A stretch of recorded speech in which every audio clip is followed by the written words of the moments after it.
For 2 days, bikers of all ages, from all around the globe, gathered for the 115-year birthday party Harley-Davidson tossed to celebrate its rich history. We started indoors, at the Oval, for Flat Out Friday that was part spectacle and all speed. This morning, we moved to the hill to test the bikers and their machines' limits. And now we've hit the beach, a nostalgic throwback to the way they raced a century ago. Somewhere, William Harley and Harley-Davidson are marveling at their own genius of attaching a motor to a simple bike. It's time to rev the engines and go wheels up at the Harley-Davidson 115.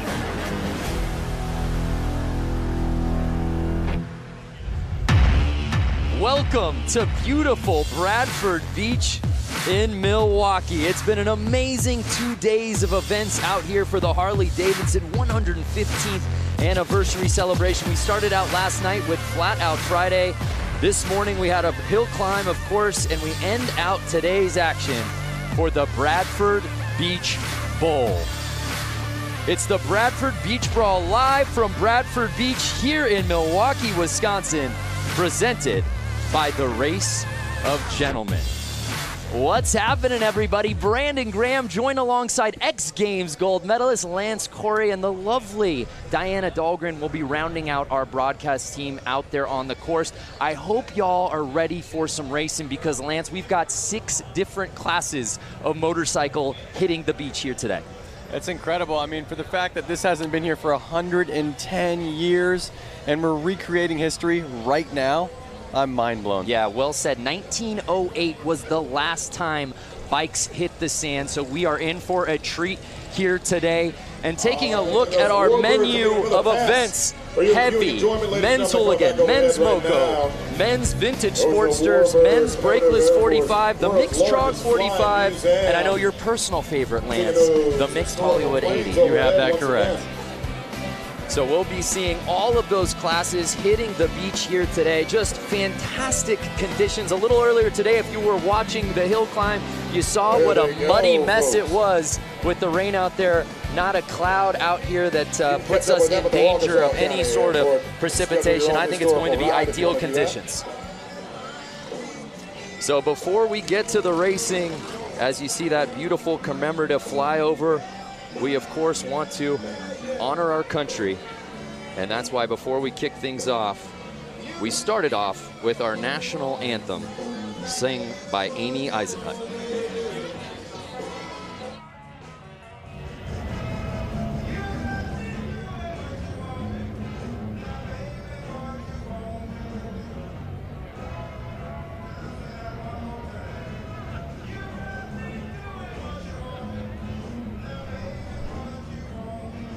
All right, ladies and gentlemen, at this point, we'd like you to rise and remove your hats for our country's national anthem, sung by Amy Eisenhut.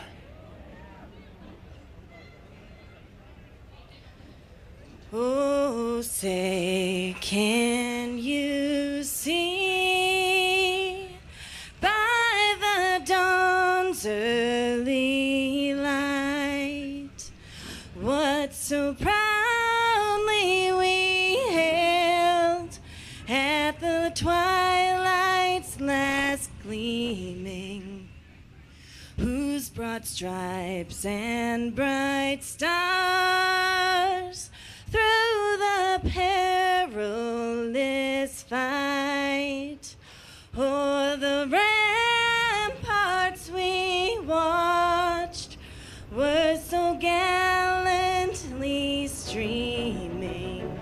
We've been down here since Monday morning at 6 a.m. essentially, pushing sand around, rolling sand, wetting sand, trying to get the gave proof through the night that our flag was still there.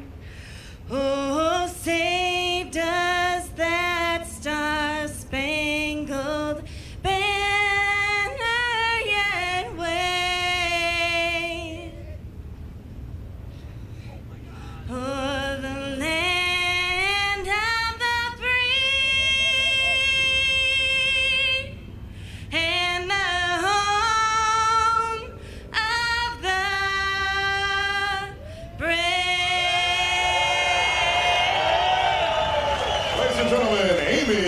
Pigeon Hoot.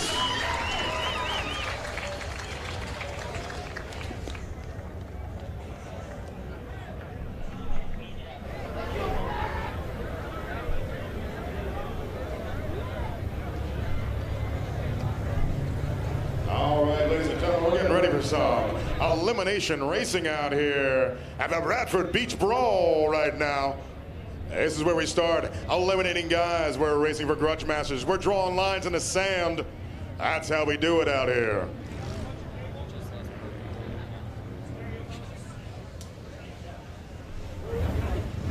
All right, we're running a bunch of classes out here. We've got the Trog 45 class. We've got the Moco class. We've got the Brakeless 45 class, the Hooligan class, Vintage Sportster class, and the Hollywood 80 class. That Trog 45 class, 45 cubic inch flatheads. All right, well, we're excited to kick things off, but before we do that, let's check out a preview on the bikes we'll be seeing out here today. Let's send it down to Diana. Same as the Trog 45. Lance, Brandon, thank you guys so much. We are down on the sand. We are going to run through the 6 classes for tonight's events. First, bike here on my left-hand side. Yeah, we got Matt Harris here on a vintage Sportster. He's going to show these modern Sportsters how you push an old vintage Sportster around the track. Awesome. And then we have this lovely lady here on my right. One of HD's own, Leah Orloff, in the Moco class, showing everyone how an employee puts on a good race. That's right. That's what I love about Harley-Davidson, employees-only class. Then we were moving into more the vintage realm. Yeah, you got 2 great vintage bikes here. We got the Hollywood 80-inch class with the knuckle on my left and the Trog 45 class here on my right. Again, these guys are going to show you how fast these vintage bikes are, and being as old as they are, they still put out a ton of horsepower and push around the track. Not only that, he's wearing the Harley-Davidson vintage collection sweater that I have, and I love it.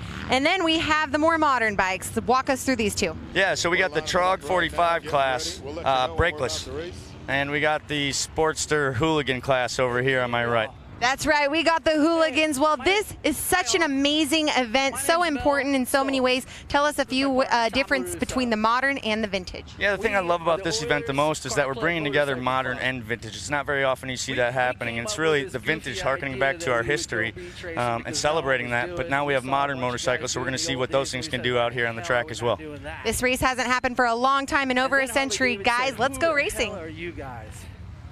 Yeah, we can't wait. Enough talking about it. Let's be about it, Lance, as our first class is ready to kick off our action here today. Man, you cannot beat this view that we have here on the beach, on the Bradford Beach. Incredible. So starting things off, we have the men's hooligan class. There you see what it makes a hooligan. And these guys really are the spirit of the whole weekend of the Harley-Davidson 115th anniversary out here, Lance. They really are. I mean, they're riding bikes. I wouldn't say they're 115 years old, but they got to be 80-plus years old. Great to see them still out there running. Yeah, so there is a look at our start list, semi 1 of 2. Ever had anybody get and the fans have absolutely invaded Bradford Beach. This is such an amazing event, completely free, and everybody has come out here, and we've seen it. We saw it at Flat Out Friday last night, and we saw it earlier today out at the Hill Climb and Little Switzerland Ski Resort, and no better way to cap off today's action than out on the beach. That is right, and we are so lucky and so happy to have this beautiful weather for the riders as well as us viewers. Yeah, there you see a great look at the beach, and that's a beautiful shot of the boat. To give you a little sense of perspective, we're actually up in the boat. That is where we're doing this broadcast from. This is about as good as it gets for a broadcast booth. That is correct. In fact, I didn't even realize it was a boat until you just pointed that out. My goodness, where have you been, Lance? I've just been enjoying the day. You really have. We're having such a good time. It was a great day. We were at the Hill Climb earlier today. Actually got in a helicopter to get over here, once-in-a-lifetime experience. And again, we can't thank you fans enough for watching online. This show is as much yours as it is ours. Tell us what you want to see, who you want us to talk to, what you want us to highlight, and where you're watching from, and we'll give you call-outs all broadcast long. This is for you. Lance is opening up Facebook right now. We're ready to rock. I'm loving how all these guys are just in vintage gear, vintage helmets, vintage sweaters, like Diana had said. It's an homage to yesteryear. And you see the flag girl getting ready. Semi 1 of 2 here in the hooligan class. Number 39 by Kevin Bass out of Prior Lake, Minnesota. 33 bike, that's Hollywood out of New Jersey. Look at him trying to start his bike back there. These old bikes, they don't have electric starts like the new ones. We'll see the Hooligans out there, they'll have electric starts. These guys are kicking and kicking. They're getting tired before the race even starts. At the 151 bike, at the line, the 51 bike, 996 bike. He's having to time the engine, advance, retard, throttle. There's two different throttles on the bike. One on the left is advancing the bike. One on the right is getting the throttle going. A lot to think about, and the race hasn't even started yet. For you fans watching at home, of all these amazing bikes these Hooligans are on, which is your personal favorite? Let us know from a number plate, man. Can't go wrong with any of these, but we're ready to get it on. 51D, Harley-Davidson. We got the thumbs up. We got the flag waving. Bikes are running. And they're off. Hooligan Semi 1 officially kicks off. At number 77 bike, Josh Cole. These are fans. Well, these are our racer gentlemen, guys. Showing you how this beach racing's done. And they are off. Look at the lead that he's already got. Yeah, 50 building. Fresh track. It's like getting powder runs on a snowboard. These guys have been paving it for the last hour, waiting for these classes to hit the sand. It is not going to stay like that. Wait 1, 2 laps, and they are going to be fighting the sand. You hear that, ripping by? And the 50 plate is just blazing around this beach oval, Lance. It's incredible. Mind you, look at these bikes. No suspension. Shout out to the fans watching, in particular, Wesley Wills watching from the maternity room, waiting on the baby to get here. Oh my goodness, Wesley, congratulations. What better to be doing than having a kid and watching this race right now? Well, I hope, Wesley, you're enjoying that shot. And no surprise, here comes Josh Cone on that 77 bike. And the number 50 is just, he's keeping it smooth. He's on the gas on the straights. Watch when it gets straightened out. Watch him open wide. And we're already getting to lapping. 50 passing the 313. Oh, getting a little swirly out there. Looks like we got Kevin Bass stuck out there in the sand berm. I love when he just leans into it and you see the roost kind of pop off the tire. And it is right there. How awesome does that look? And that's going to do it. The 50 bike takes the checkered flag. Incredible. Now, Lance, as we said, this race hasn't happened here in the vintage class. Oh, he picked a good time to lay it down. Well, we haven't seen these bikes on this beach in 110 years. You can't practice, especially with a vintage bike on beach. How foreign was it for these guys to hit the sand for the first time with these bikes? Well, you know, they were dealing with the weather. But here's a replay. Check this out. Notice this. He slows down. Because he slows down, it's actually harder to get through the sand, and he crashes. He didn't slow down that entire race. No, it's easier to go faster on the sand than it is to slow down. When he slowed down, he let the bike go. And look at 3 of them. 1, 2, 3. They all slowed down. They all fell over, and they're all struggling getting their bike started. These are not new bikes. These bikes are older than probably most of the people watching this right now. It was full throttle the entire race, and then half the field just loses it after that checkered flag. That was awesome. Really was. Really was. Give them a big round of applause. And the thing is, they all went down going low speeds. They're all laughing. They might not be laughing if their bike doesn't start after a minute, but they're laughing. Those are all guys that are racers. Yeah, we see a lot of fans for that 50 plate. Tim Connor. Walter Gerson Rodriguez, 50, killed it. That he did. Again, if you're just joining us, it's the Harley-Davidson 115th anniversary celebration. It's just a weekend full of madness out here all over the greater Milwaukee area, and we finish up our event schedule out here tonight on the beach. There's a look at it. I had to drag Lance out of the water. He was out there body surfing. I said, hey, man, we got to get to the show. That's right. No place I would rather be than the beach. Yeah, it's perfect right now. The beach and Harleys, I mean, that's just, you know, the best. Much better conditions, and I'm curious any of those fans watching right now, if they were watching earlier today, for the Harley Hill climb. A little bit different conditions than what we saw a few hours ago. It's incredible that just a few hours and maybe 20, 30 miles, and all of a sudden it's like we're in a whole different world. The fans have come out here in absolute droves, as you can see. Completely free event. There's no bad seat in the house. And it's all hands on deck to help get the bikes off the track as we await our next class.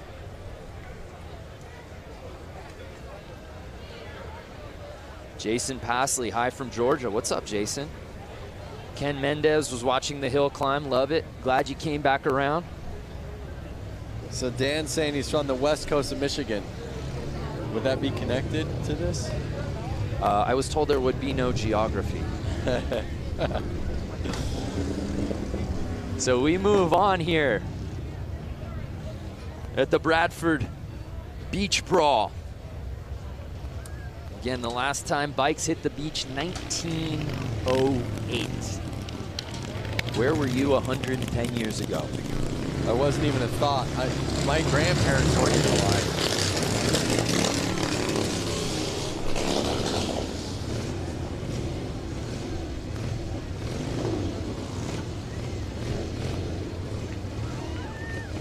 North Haven, Australia, Troy Taylor, stand up. It's so awesome to see all the fans out here, and then these old Harley-Davidson vehicles, I want to say. I see kind of like a milk truck. I see a old bakery truck. You know, I know we probably can't do it, or maybe it's frowned upon, but in addition to all of these incredible new bikes, like the 2019 stuff that Harley has on display, and of course the vintage bikes we're seeing out here today, as you said, the old vehicles and the old banners. I'm talking like the old Harley-Davidson race banners. That's like the ultimate memorabilia. I would love to just grab one after the broadcast when no one is looking. I'm definitely going to have to ask the right people if I could grab one of those for the shop. Great time from New York, Quebec, Canada, Bastien Briard. So I want to know all these people on Facebook Live right now. Yeah. Are they rooting for a hooligan? Ooh. And what hooligan do they want to see out here? Yeah. You know, take the win. Yeah.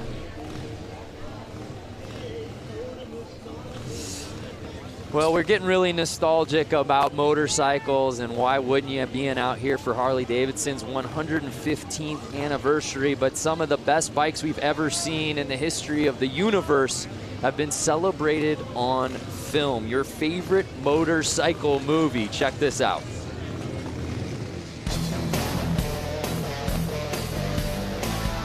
My favorite motorcycle movie is, I don't have one. I love them all. I guess I would have to say The Wild One with Marlon Brando. Terminator, because I had a fat boy. I like Wild Hogs. It's a lot of fun, and it kind of shows people it's the simple stuff in life. My favorite motorcycle movie is Wild Hogs. My wife and I watch that at least 3 times a year. Easy Rider. Easy Rider. Easy Rider. Easy Rider. No question, hands down.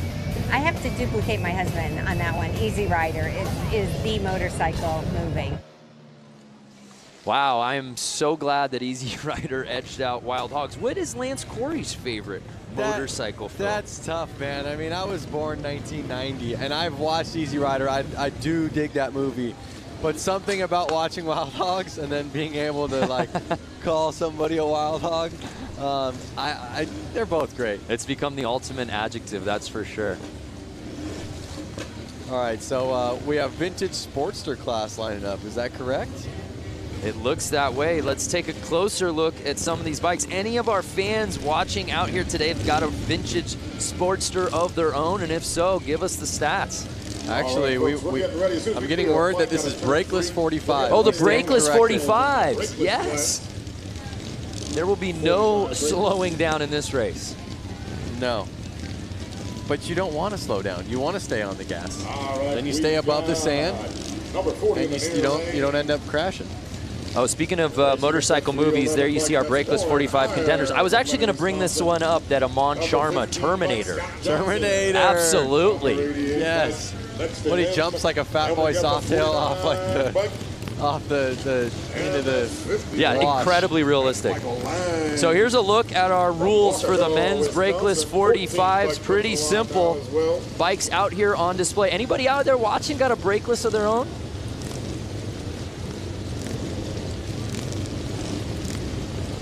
Number 311 once again is Warren Hire. Number 49, Kendall. So we've just got word that the Brakeless 45 and the Sportsters are out there right now. We'll have to keep an eye on that. I love the camaraderie of class. So let's see who this track favors out here today. And it's 311 with the early lead on the outside. But he's leaving the inside track wide open for 15 to make the pass. Scott Johnson, number 15, pushing him wide and staying on the gas. Oh, I love it. That's one of the tactics of racing motorcycles is you can push people wide, and if you're a little bit above them or a little bit stronger, you can kind of run them where you want them to go. Right, well 311 got that whole shot early, but he left the door open. Yep. And it's Scott Johnson in the 15th place, leading the way. I mean, you can just hear how loud it is here.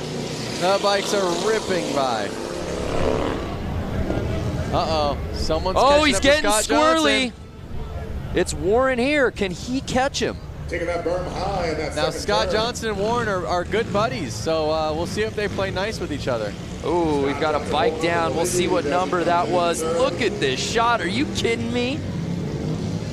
Can Warren cut to the inside? Through the water, inside line. The people at the fence there. We got bystanders diving into haystacks.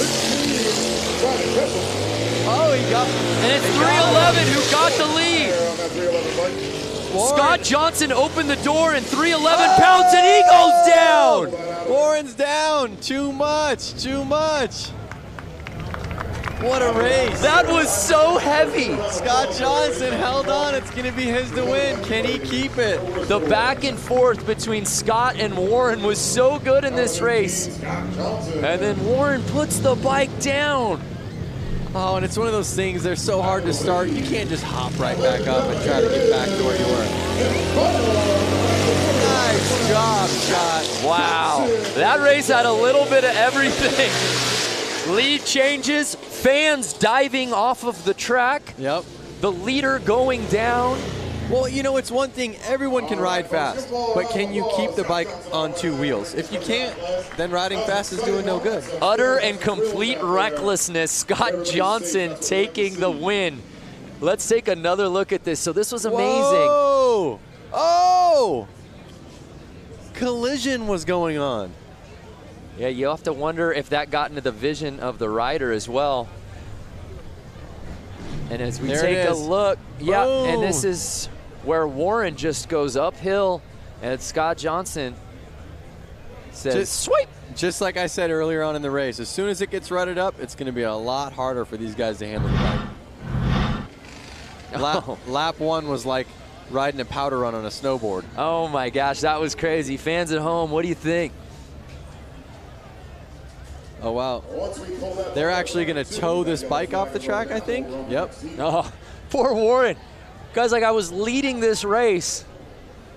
Now I need a quad to get me off the track. It was mine to win.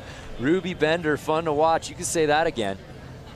Again, if you're just joining us, thank you so much. It's the Harley-Davidson 115th anniversary celebration, the Bradford Beach Brawl. Brandon Graham alongside Lance Corey and, of course, Diana Dahlgren down on the course.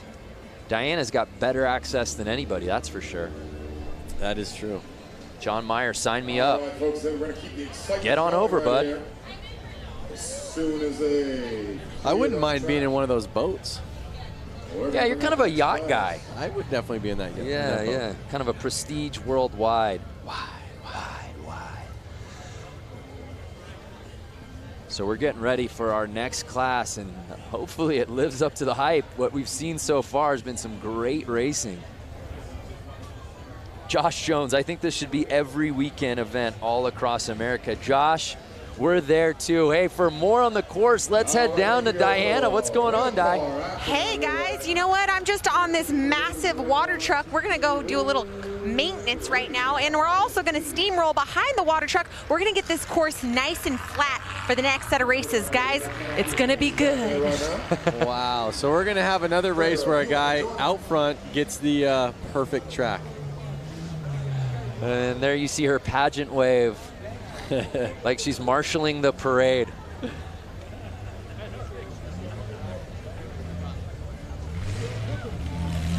So again, obviously, as we said, no one has raced on this track since 1908, but let's take a look at how we got here. It takes a village to get this thing going, but Lance, job well done by all of the contractors out here to make it possible for us to bring these bikes out today.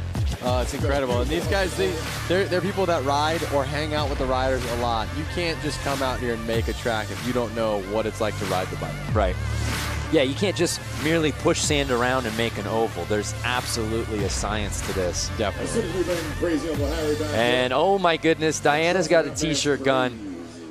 Please cover small children. Protect your eyes. Diana, can you come over to the boat that we're in and shoot one over to me, please? Oh, there he goes with that Hudson engine. So we're going through some course prep. Let's check in with some of our fans watching right now. Where are we watching from? Hello from Portugal. What's up, Angelo Lopez? Gotta make sure we keep it safe for all of our riders out there. Brazil, Felipe. There you see Diana opting for the one-handed shot. Takes utter control. How about this guy? Driving his custom-made vehicle around. Think it's street legal? Yeah, and I think that nobody seems to be bothered by it at all. There's a lot of wacky stuff going on for the 115th anniversary. Good times. Brian Mose from New Zealand, Kevin Morris from Rhode Island. I want to know who's the furthest from Milwaukee. I mean, Brian Mose. Yeah, I'm not a map guy, but I feel like New Zealand and Australia would be in the lead there. Didn't we talk about not getting into geography? Yeah.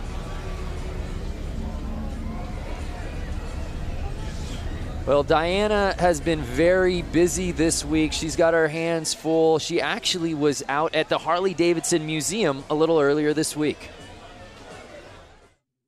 115 years ago, two friends, William and Arthur, came together to create Harley-Davidson. We are going to show you a little bit of the history, culture, and most importantly, the bikes here at the Harley-Davidson Museum.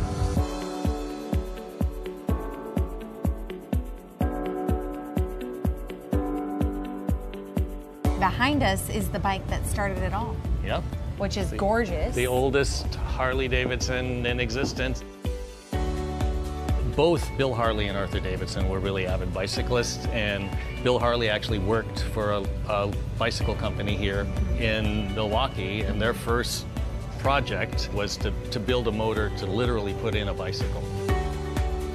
You can see how they kind of shaped the frame so that it would embrace the engine, and that kind of set the standard for what we still do now. Can I write it out of here? Well, first of all, you'd have to guess it out. This is actually dated July 20th, 1901. This is original. So this is the original drawing from Bill Harley and where did you recover? For How a did bicycle. You recover this? The Harley family saved it. They had the foresight to save stuff from almost the very beginning. Over there is the book from 1907 when they incorporated, and they actually began a program of saving at least one bike new right off the line in 1915. Wow. And we do that to the present. When we were back there, you know, you look and this looks like a whole motorcycle. Right. And as you walk in. Wow, I didn't even notice that till now.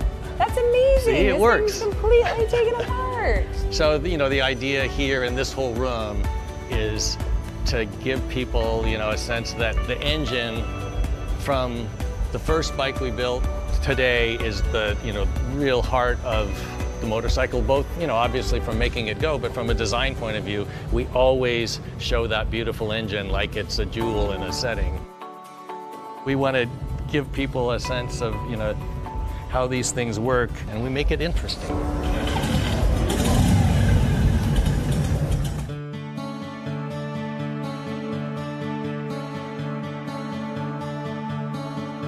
By 1920, we were the largest motorcycle company in the world and sold over 28,000. In those early decades, there were dozens, we think as many as 60 different American motorcycle companies. By the time we came out of the Depression, there were only 2 companies left. You know, the major turning point was World War II. Over the course of World War II, we made almost 90,000 military bikes.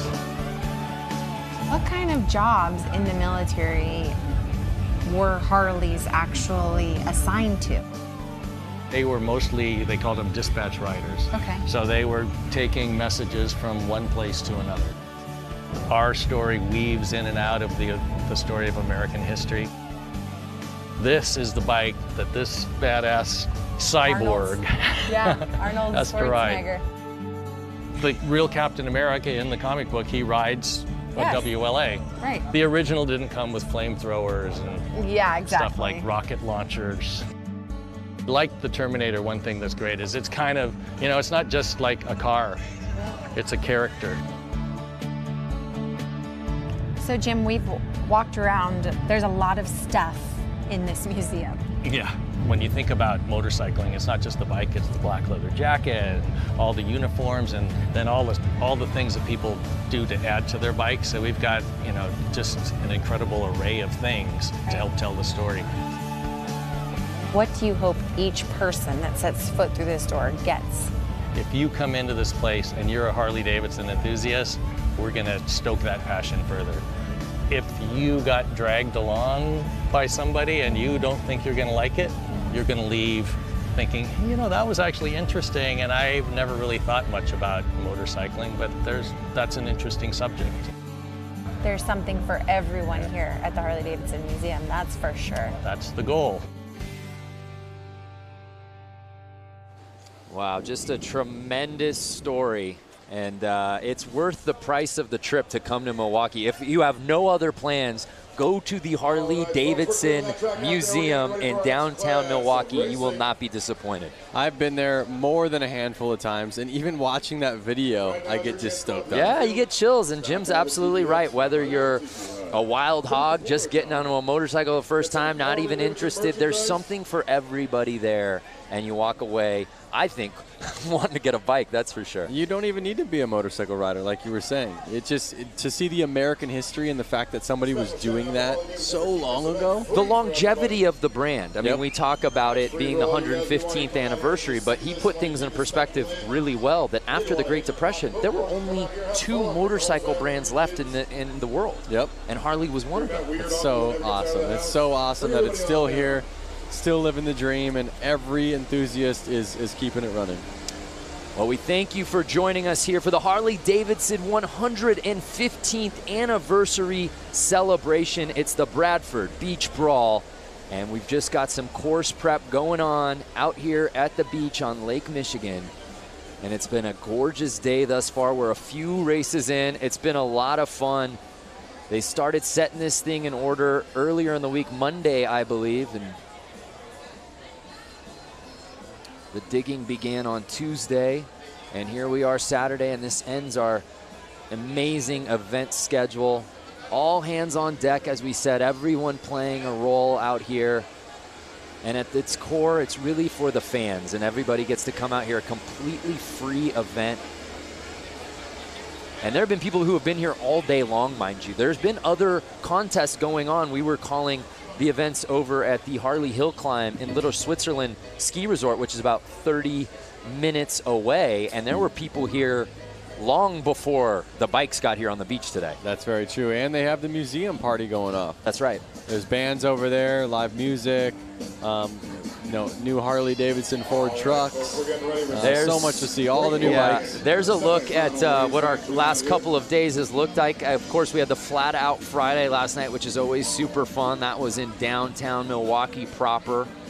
And then we went down up north, I should say, to the hill climb earlier this morning. And we had to get from that hill climb dot out here to the beach. and our bosses were afraid that just grabbing an Uber wouldn't get us here in time.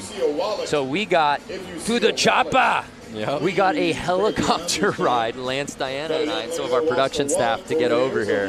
So that was amazing, and we're having a great time. And we hope you fans watching at home are staying with us. We still got plenty of racing to go. Hey, before we cut to that feature at the museum, I asked who was watching from furthest away, and I want to pay that off. Martin McKinney said that he was watching from the southern point of Victoria, Australia. So if you know anything about Down Under, that may be the furthest point from Milwaukee, Wisconsin. That's a good chance. Mary Thompson, you're watching from Minnesota. That is not the furthest point from Wisconsin. But we love that you're watching. Yep. El Paso, Texas, Terry Reed. So let us know who you want to see, what classes you're most looking forward to. If you've owned one of these bikes or any of these types of bikes, would you bring it out to the sand? Because I think a lot of these guys say, oh yeah, I'd ride the hill climb, or heck yeah, I'd go into the arena and do the oval on the concrete. How many of you guys and gals with bikes would take it out here to the beach?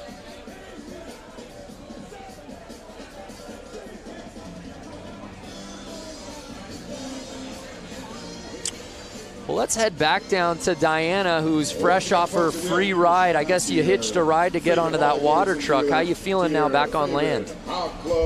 I'm back on land, and it was great. The track maintenance is so crucial when it comes to this beach racing. And you know, to think about it, over 100 years ago, we didn't have machinery like this. So it just makes you wonder what track conditions were like back then. But for now, the course is smooth, it's going great. And I will tell you, these are the greatest fans in America right now, near and far in Milwaukee for the 115th anniversary Bradford Beach.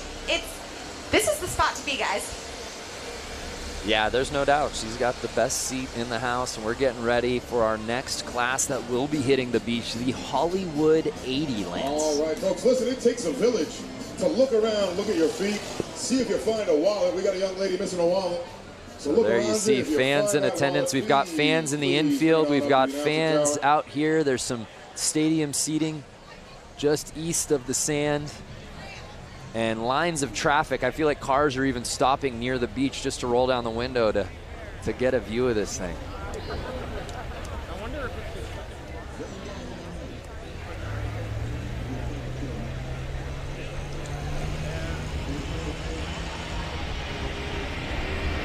Heaps of fellas watching from Western Australia.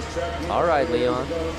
I have to think, Brando, I have a couple Harley-Davidsons of my own. 2018 Lowrider. Okay. I have a 2013 Street Bob. Okay. 1992 FXR. Okay. And a 1957 Panhead. That's more than a couple. And a couple more little ones. I got a little Harley Shortster. But I was just talking about the big bikes. I have to say that if I were to go out there... Which of the stable would you bring out here to the sand? I would bring the 2018 Lowrider. Okay. FXR, well, first of all, let's start with the oldest. Panhead is amazing. Hardest one to ride. It's got suicide shift, rigid frame. It would be a little tough. It's a little raked out, not the right bike to be riding in the sand. Then my FXR, I would probably kind of choose that one, but if I crashed it, they don't make any of those parts really anymore. So I kind of want to keep that one nice. Right. Then I have my Street Bob, great bike, love it. But it's kind of lifted, it's set up a little bit more aggressive. My 2018 still has the stock suspension on it because it's great. It's the lightest of those bikes. It's going to handle the best. So I would put my money on bringing my 2018 Lowrider out here. Yep.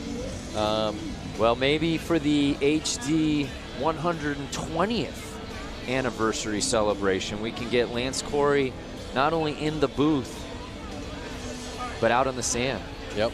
And by the time that rolls around, that 2018, that'll be a forgotten memory, that bike for you. Yep. I'm curious, anyone watching this, any of you guys have one of those bikes that I mentioned? Do you have a 2013 Street Bob? Do you have a 2018 Lowrider or an FXR or a Panhead? I just want to know, what you guys are riding. Yeah, what do you got? Not only what do you got, what do you have in the stable, but are you willing to bring it out here to the beach? That's a commitment. Kevin L. Morris says he's got the new Softail lowrider, so would you bring it out, Kevin? That's the question. Would you bring it? How's it set up? Could it handle the sand? But this is the thing. You don't know until you get out here. You don't. It's too conceptual, I think, for a lot of these classes when, hey, Harley-Davidson says, hey, we're hitting the beach for this race. Oh, amazing. Which bike am I going to use? Is my bike even going to hold up? Yep. Jeremy Pike has a 2001 Dyna T-Sport. They don't make those anymore. Yeah, see, now that's what you gotta, that's the risk involved. There's probably a lot of nice parts on that. It would be a rad bike to ride to Milwaukee on, and I don't know where you're from, Jeremy, but would you ride here and then take off your bags and get on the track and rip a couple laps with Rusty Butcher? If you're the proud owner of the Channel 12 news van, my guess is going to be you probably work for Channel 12. You got to move that van. It's in the way of our water. Stefan says, I got a 2013 Street Bob. I don't think I'd take it in the sand. There it is. All right, well, while we wait for this next class to hit the sand, let's head back down to the beach with Diana. This is a rider that you've seen in many classes here this weekend. JJ Flaherty, so many titles under your belt. You're such a great sport and ambassador for the sport of Harley-Davidson and everything that it involves. Talk about the 115th anniversary. Oh, man. This is huge.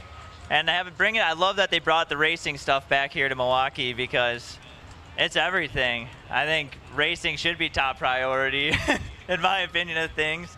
But yeah, growing up, being just, local to Milwaukee and like going to the 90th, like I think the first one I remember is the 90th, 95th, the 100th, and I started doing BMX shows at the 110th, and now I'm here racing at the 115th, so. Let's talk about that. You were at the hill this morning. Oh my goodness, the conditions there were treacherous. Now you're on this nicely manicured sand track. Luckily I got a little bit of a motocross background too, so I think that's helped me in these turns, especially 1 and 2. It's pretty greasy, it gets rutted up. Now we have tons of thousands of people watching live right now, and you're sitting here about to go on this course and race. Explain the feeling that you have right now about to go onto this course and lay down some sand. I was going to say lay down some tar, but that doesn't apply here. Well, I hope I'm not laying in the sand in front of all those people. I already did that once today. But it's a pretty awesome feeling for sure. Any adrenaline? Oh yeah, for sure. Tons of adrenaline. Well, we've heard it from JJ Flaherty. Big round of applause for this guy. Such a great sport. And let's see if we can take first here in tonight's Hooligan class. See you, JJ. Thanks. Guys, back to you. JJ Flaherty has had himself a day in the all-white leathers. He was competing in the hill climb earlier today, and it was a muddy mess. Of those fans who are watching, you know what we were talking about. No one went unscathed, but JJ Flaherty made it all the way to the championship round in his class, ended up having to settle for second place, but man, he looked so good at the hill climb this morning. I got lucky enough to see a photo that was taken from about eye level of the track. He legit looks like Evel Knievel flying. Yeah. He had to have been 10 feet off the ground. Yeah, and what's crazy is while we were doing the broadcast live, we knew he got some air, and I think we both went, whoa, and then we saw that photo in perspective, and that is so cool. I hope that JJ is able to get his hands on that because that's frame-worthy. Definitely. It's definitely Instagram-worthy. Yep. So I think we got the Hollywood 80 class coming out right now. If I remember correctly, they said it was like knuckleheads. All right, we got the final I'm a knucklehead. Hollywood class coming out to the line right now. Hollywood class. And you know what I love about all of these classes, whether it's vintage or Hollywood 80, is not only obviously the bikes, but even the plates paying homage to another era. Yeah. Twins out there. Notice these bikes have little tank shifters on them. Like I said, you got that double throttle going. That's Frank Rick. These bikes are a lot harder to handle. As the times changed, they made the bikes easier to ride. You know, they put a front brake on them. They put a clutch on them at the hand. They let you shift with your foot. Some of those things made the newer bikes easier to ride than these older bikes that have, like I said, the advance and retard and the left throttle, the actual throttle on the right, and then the clutch as your foot and the hand shifter. So you have to take your hand off the bar every time you want to shift. as well as you have to take your foot off the ground. So if you're at a stoplight, you only get 1 foot on the ground. There was way more to think about. You have to think way far in advance while doing it. That's wild. And yeah, for you fans watching at home going, was this just a man head-to-head race? No, no, no. Bike's slowly coming back out here. We'll have a full field. So again, I think I see a buddy of mine, Scott Jones, number 50 out there. It looks like him, but maybe it's not. No, the 50 plate, that's B. Cannon. Oh boy, well Scott, you look like Cannon. You're putting your friend on blast right now. I bet you it's him on somebody else's bike. No, he's actually got hand tattoos, I think. I'm totally wrong.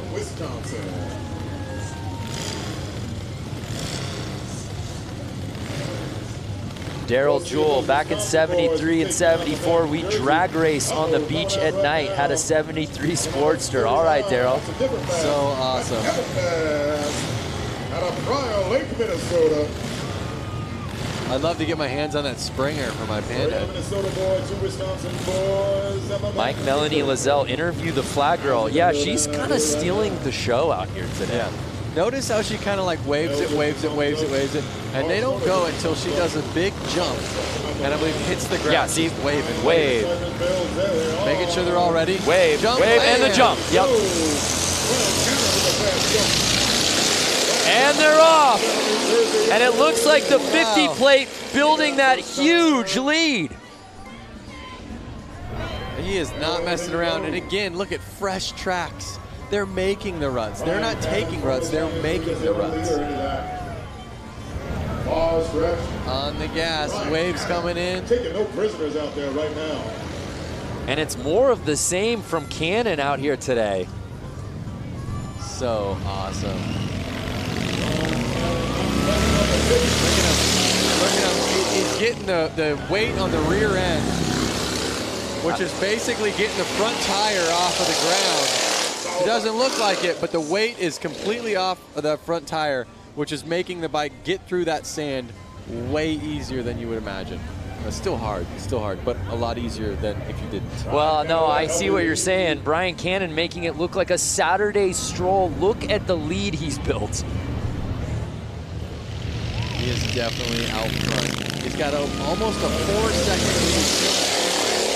You can hear these bikes through our microphones just ripping.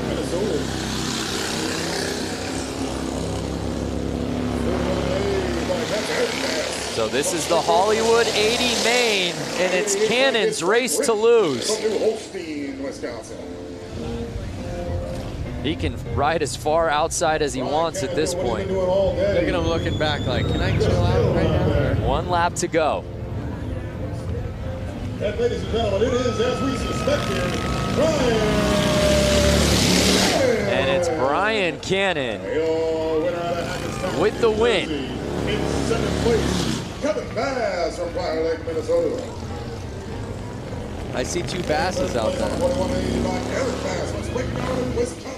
Well, Seabass and the guys offered to pick up our tab. Don't go there. Okay. Not yet, I guess. So Brian Cannon leaves no doubt about it. Just riding like his head is on fire all day out here on this course. And this time, though, Lance, he finishes the race and stays on the bike. And he really put it down there. It's always nice to come out for that vengeance. Looks like number 88, Frank Rick, laid it down that last turn. It's always nice when you can go twice in one day, right? When you have more than one race. I think the first race you kind of just get the EBGBs out, you know? You're ready to go, and then you finally like, all right, I'm ready. And if you're just joining us, this is a weekend full of races. A lot of these guys that we're seeing out here tonight at the beach, we saw earlier today at the hill climb, and a lot of those same guys we saw last night at Flat Out Friday. Yep. A lot of motorcycle racing for a lot of these guys. It also involves some bike switching. Now we gotta help you, huh, buddy? Look at all the smiles coming off the track, all their friends, mechanics, maybe bike owners that are letting their friends ride their bikes. Well, JJ Flaherty, who Diana Dahlgren was interviewing earlier, actually lost to a rider whose bike malfunctioned right before the start of the race and had to borrow a friend's bike literally 30 seconds before the start. Maybe that was his trick tactic.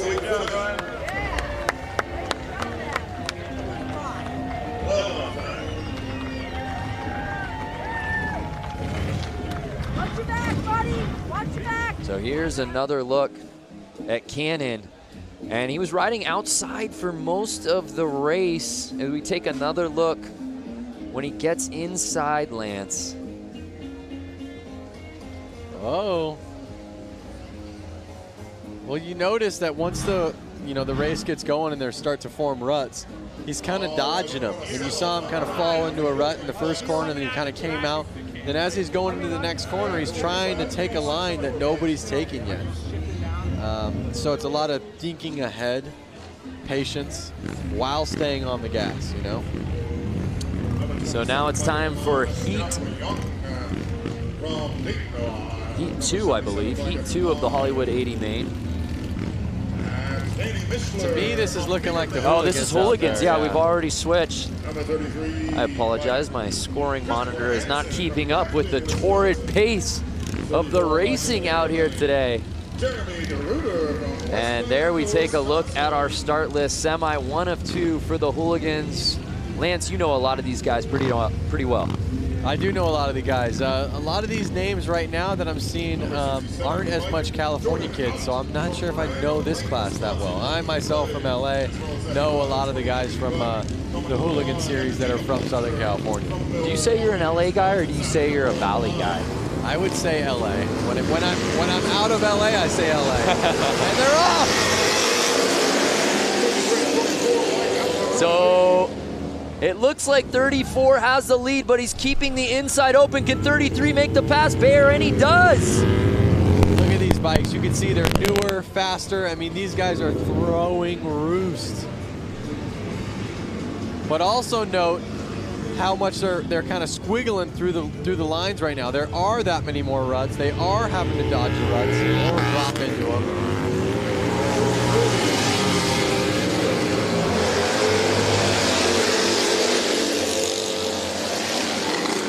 So now it's Hansen, 33. Can he hold on? Right behind him, 77, Mishler. He's building quite a lead here with 2 laps to go.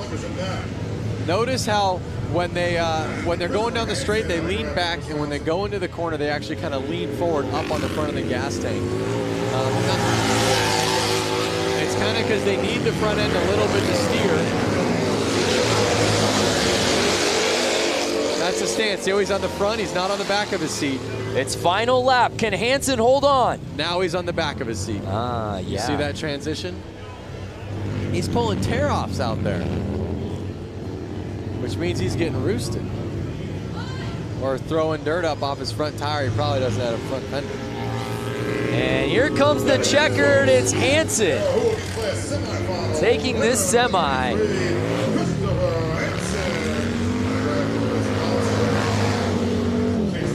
I see a question right here from Walter Rodriguez. Is there a Hooligan group of riders around New York City? There's a group of guys that have ridden the Hooligan class. They're called the East Coastin' Crew.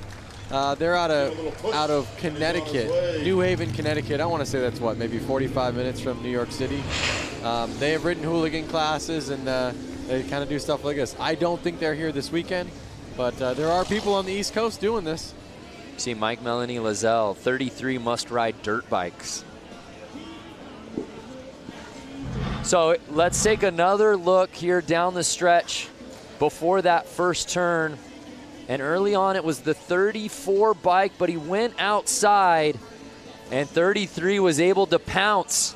And there was no looking back after that first lap. Like I said before, those ruts are kind of messing with these guys now. They're having to hold on to a wild animal almost. A little bit different than riding your Sportster on the paved ground. I will say. So we've still got another semifinal in this Hooligan class. I think I see a couple of the crowd favorites heading out to the track right now. So who will join Hansen and the boys who qualified out of that first semi. Number 35, Dave Kilkenny from Waukesha, Wisconsin, comes to the line. It's great too, Lance, because there is such a huge contingency of Midwest riders, particularly Wisconsin riders. We've seen it across all platforms out here the last 2 days. Yeah. And there's our guy, JJ Flaherty. Going from flat tracking in a little arena on concrete. Yep. Launching his Harley like Evel Knievel up a mountain. And now he's here on the beach, riding in the sand. And I believe through every single race, the promoters have made them wash their bikes so they don't transfer the sand to the concrete, the dirt to the sand, vice versa. I think it's kind of a rule by the city, as well as keep the tracks clean. Here's the real star of the night, Flat Girl, and they're off. Oh, and Flaherty gets into a little bit of a scuffle.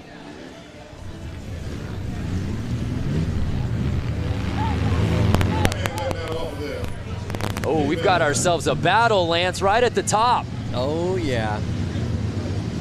Flaherty staying on the inside, though. Yeah, he's playing this thing right. 142 still leading, but he's on the outside. And now it looks like he's finding his groove, Lance. Diana, what are you seeing down there on the course in this race? You know, I've talked to a lot of riders, and some of them were talking about taking that outside line, relying on that outer bank, but JJ Flaherty early on in this race was taking that inside line, saved him some time. Might be an all-out battle. A lot of these guys, are they used to the weight? Lance, you could probably attest to this. What kind of weight are they facing when they go into that turn on the inner line? Well, I mean, they're already riding bikes that are... Oh, no! Oh. Flaherty goes down! Our man we were keeping an eye on is down. His friends are running to him. I'd love to see a replay of that so we could see what happened. Oh, we need to see that one more time. He was behind Holbus less than a second, and he goes down with 1 lap to go. JJ Flaherty and Danny Holbus have ridden together for a long time. They're good friends. Unofficial results right now have Holbus winning that semi, or at least taking the lead. Hopefully it looks like Flaherty's okay, but yeah, we need to see another look at that. That's for sure. And again, this kind of goes on what you asked, Diana. That bike's 500-600 pounds, and he just tangled with it. Let's check this out. Yeah, here we go. Let's see what went wrong for JJ Flaherty. He was trying to pull a tear off. Oh, yeah. The ruts. The ruts.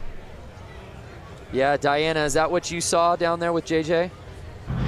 Saw the tangle up, but also what I saw, guys, was the camaraderie. I don't know if you saw Atkins, better known as the Rusty Butcher, come right up to him, check on him, see how he's doing. There he is again with another hooligan.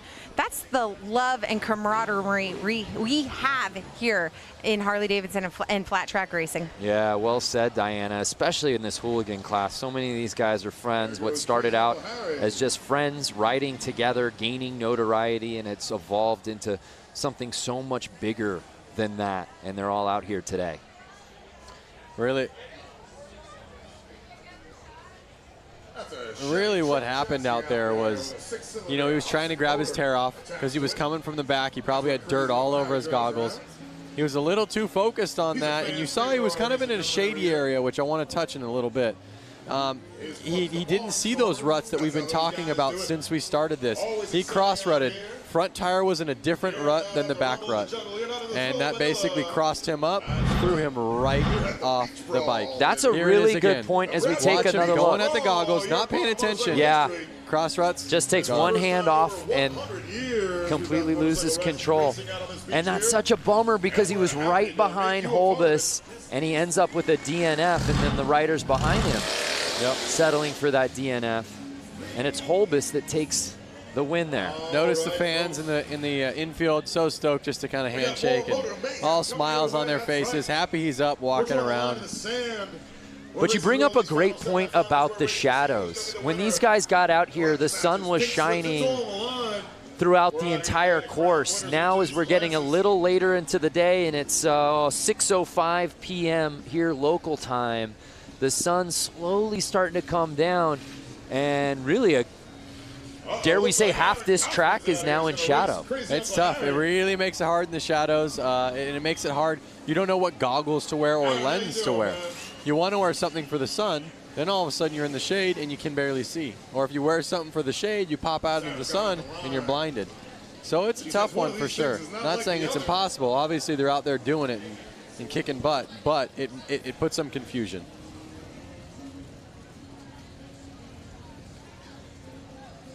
So we're shaking it up a little bit out here for this one, as you can see.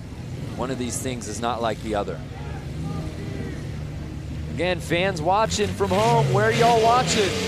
Who you got in this one, 4 wheels or 2? And off they go. I'll tell you what, it's also a battle of gears. Look at how much he is steering that thing. Just on, left, right, just to keep it going straight. It's already turning around with the look back. So you can imagine with how much he's having to correct those steering wheels, how much a motorcycle's having to do it. John Holt watching from Tucson. What's happening? Paul Garbett from the UK. Oh, and the bike makes the pass on the car. He's getting a good lead. He's got about 2-3 car lengths, but that car is hauling butt into the corner. You gotta get yourself a Harley-Davidson motorcycle, son. Can this car somehow make its way to the inside for a pass? 151 not giving him an inch. The man in the car's got a cup holder, a drink. He's just hanging out. Look at that, thumbs up, good times, positive vibes. That's all it's been here all weekend long. Good vibes across every race. Christopher Pinnicky watching from Des Moines, Iowa. Randy Serta, California. Australia in the house. Louisville, Kentucky. What's up, Trevor? What would you ride, the bike or the car, Brando? I'd go 2 wheels. 2 wheels. How about the viewers? You want to drive that car or ride that bike? I want to drive the car, but something about getting a motorcycle on the beach feels like a once-in-a-lifetime opportunity. Oh, now the speed's picking up a little bit here. What happens on this turn? That's what we do, ladies and gentlemen. We throw a bunch of one thing to note. out of the sand, we see who comes out on top.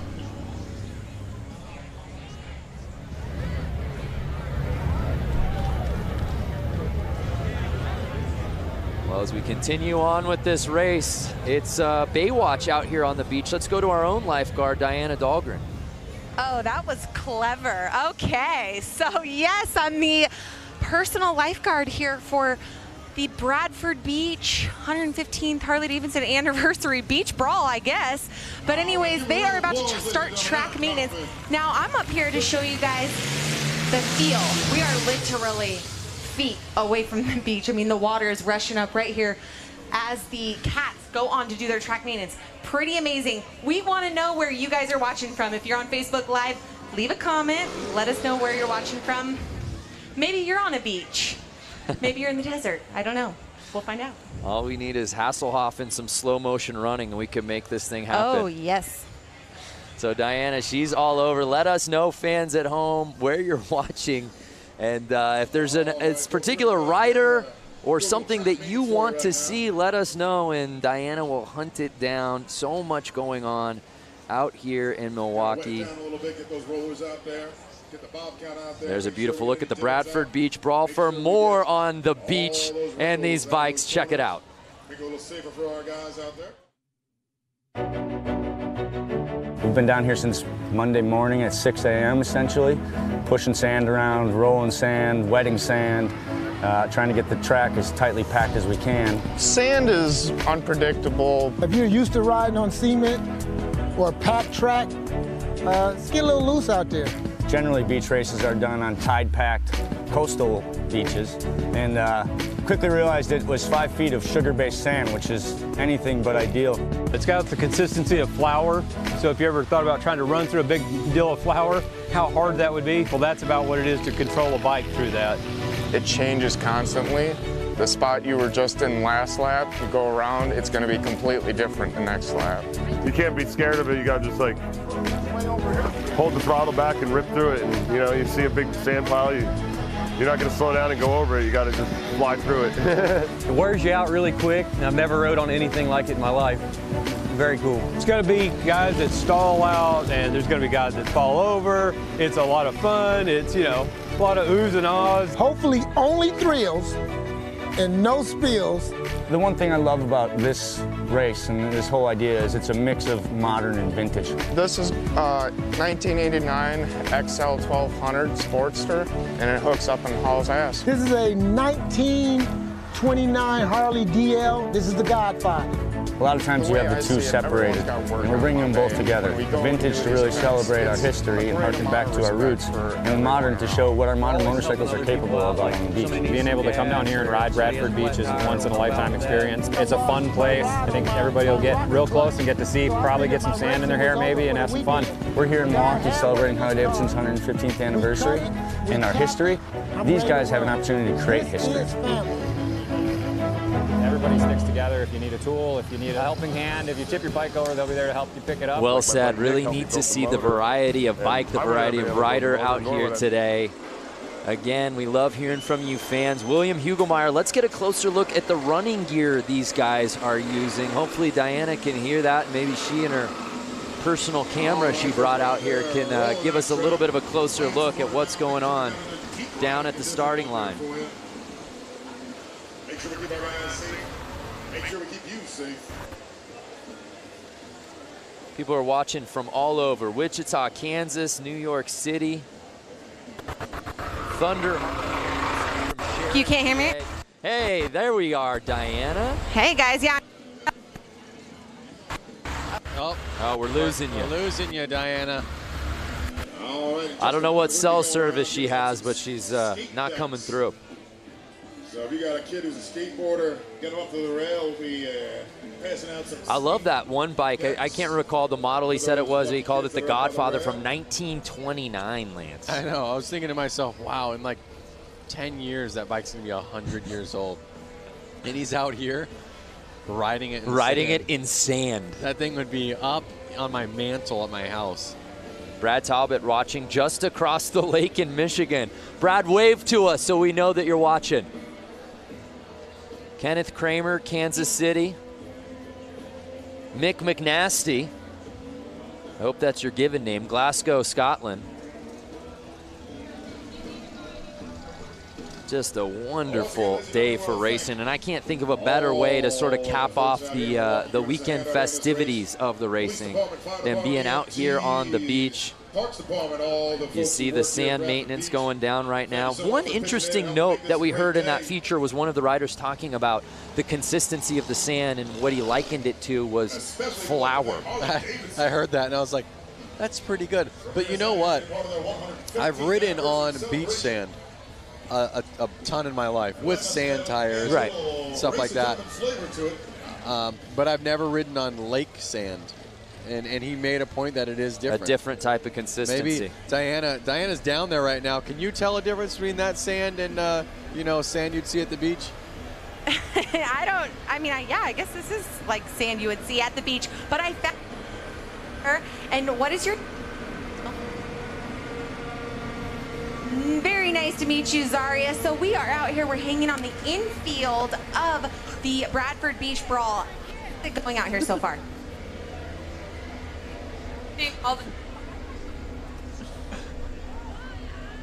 Well, that's amazing. Well, guys, we are going to be the Bradford Beach Brawl. Guys, we're going to let you take.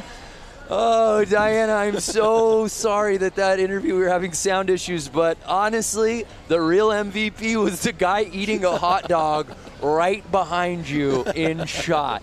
That was incredible. Don't worry, Diana. We all got photos up here in the booth.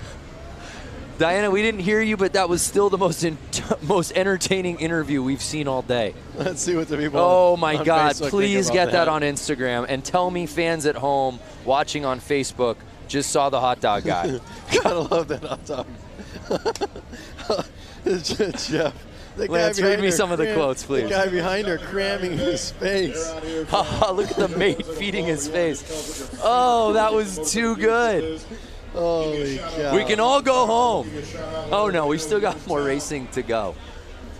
Holy cow. So there you see course maintenance. Oh, we'll never be the same. Tell me you got a photo of that for us to post, please. I got a photo of that, and I'm putting it up right now. Again, if you are in the greater Milwaukee area, if you are in Wisconsin, if you are Lake Michigan adjacent and you're not here, you're blowing it. Figure out how to get out here. We've still got more races to go. There's music going on. Oh, so we boy. talk a lot about all of these riders being stoked on one another and the friendship, but let's just take a closer look at the camaraderie amongst these group of riders. The way I see it, everyone's got work on Monday. When we go and do these events, it's a great amount of respect for everyone around. We're always helping other people out, like if somebody needs some gas or if somebody has a flat tire, we'll help out with that. I lost my rod on my rocker clutch, so I figured my racing was over for the weekend. A guy had one in his car, we cut it, we tapped it, I'm ready to run. This is family.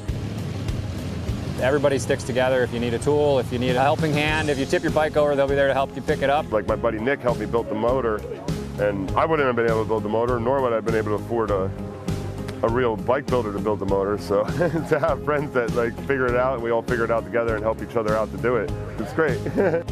It's tough enough to get through this world, and everybody needs a helping hand. We've all kind of been down on our luck sometimes and needed somebody there to lift us up. Lost the phone, and the family got together, the Trog family, and then we found the phone. Found the phone in the track. Absolutely. If a guy could help you win and he's racing against you, he'll do that. I mean, I'd help any of my competitors beat me.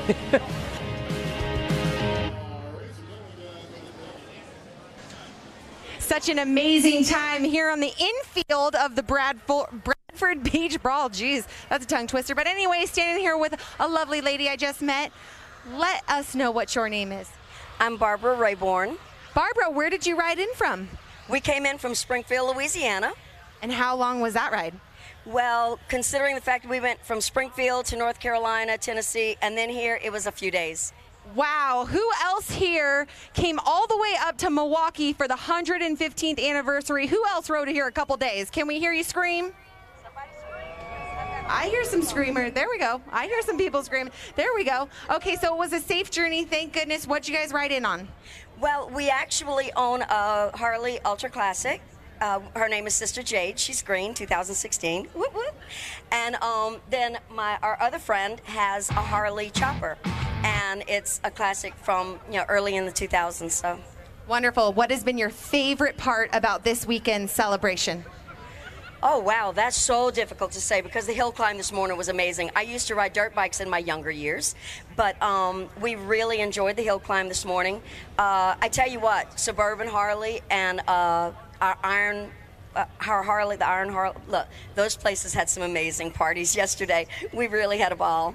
Wonderful. Well, everyone out here is having a great time. We're in the infield. If you guys haven't experienced infield yet, come on in here. Loads of activities happening. Thank you so much for talking. Very nice to meet you. Guys, back up to you. Yeah, I love it. This whole weekend, I don't care where you are. If you're outside the hotel, you're walking to a restaurant, last night at Flat Out Friday out here at the beach, or hill climb earlier today. So many people like that lovely lady that Diana was speaking with, just people who rode in here. You and I were commenting and marveling at all the different license plates we were seeing on the Harleys. We saw bikes from Mexico yesterday. I want to kind of go back to Facebook Live right now. We're getting comment after comment. Like Lucas said, the weekend will not be complete if the hot dog guy doesn't get an interview. Where is the Harley-Davidson hot dog man? He's now an HD ambassador. This is incredible. Hot dog, Harley-Davidson, it just makes too much sense. So Diana, if you're listening go right find now. the hot dog guy. We sent you photos. We texted them to you. You didn't even realize he was behind you. Go find this man, Diana. Or someone from Harley watching this right now, please get in contact with him. Bring him to the booth. So as we continue the maintenance of the beach, we want to just learn a little bit more about our riders today. So we, of course, asked them the $1 million question. And, of course, the fans who made it out. When did you first start riding?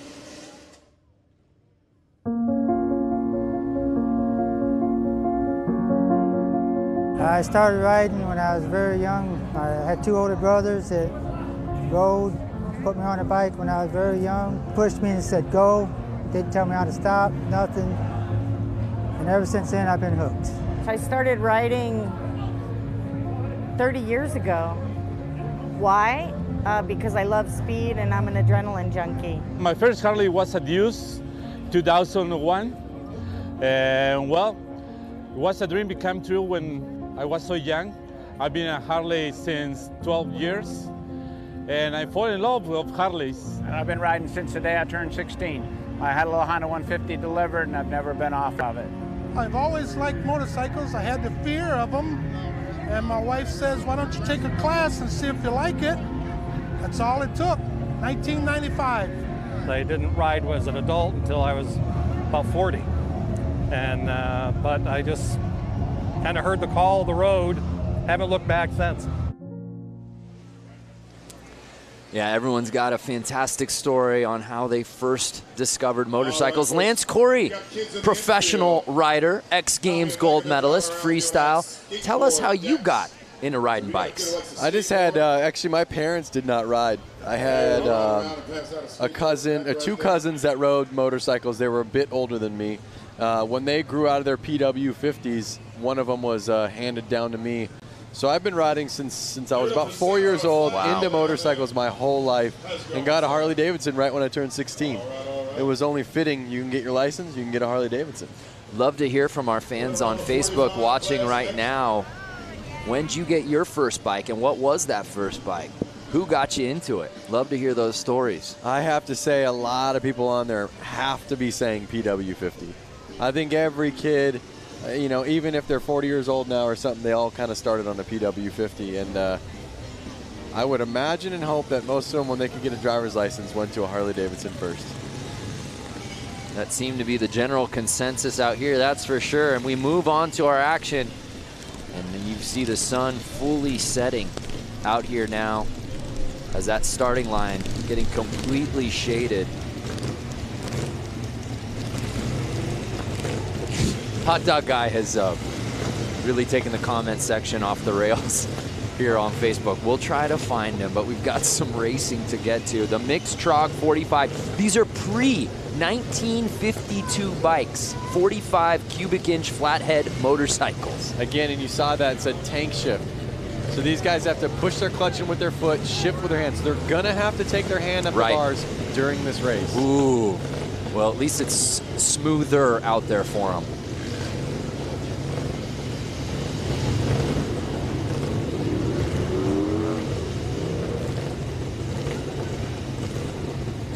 There's a flag girl that a lot of the viewers on Facebook are.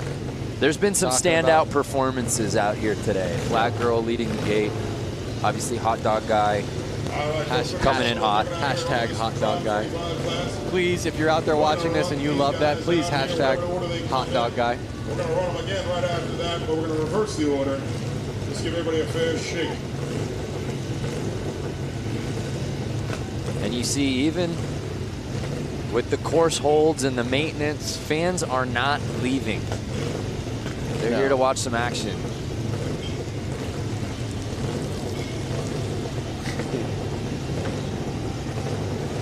Hey, Michelle Havens-Moore just bought my first Harley last week. Congratulations, Michelle. You'll never be the same. So awesome. Uh-oh. Hold off. What's going on? Oh, are they shutting their bikes off? We're getting word of something. Again, this is the Trog 45 class. These bikes are pre-1952, and we're just getting word that they're actually adding 2 more competitors to this heat. Why not fill the track up with more riders, a little bit more going on? Let's go to the pen. 1188. Get yourself up to the starting line.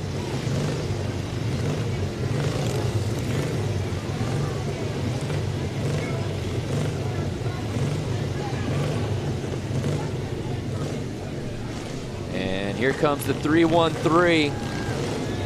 Remember, this is the bike, I believe, from 1929, Lance. So awesome. The godfather of them all. Look at how clean the paint job is on it. Amazing.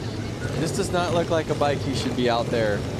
No. Scrambling. And the with fact that these he's scrambling out here on the sand with this bike that's 90 years old is just remarkable. How's my dude number 77 with a ciggy in his mouth? All right, we've got a complete heat. Let's get it on. Look at him getting roosted in the back of the gate. They're off. That roost does not feel good. You ever been sandblasted? Never. It takes paint off of stuff. So it's 69 getting the hole shot. Does he leave the inside open though? He does, and it looks like the 77 bike takes the lead on lap 1.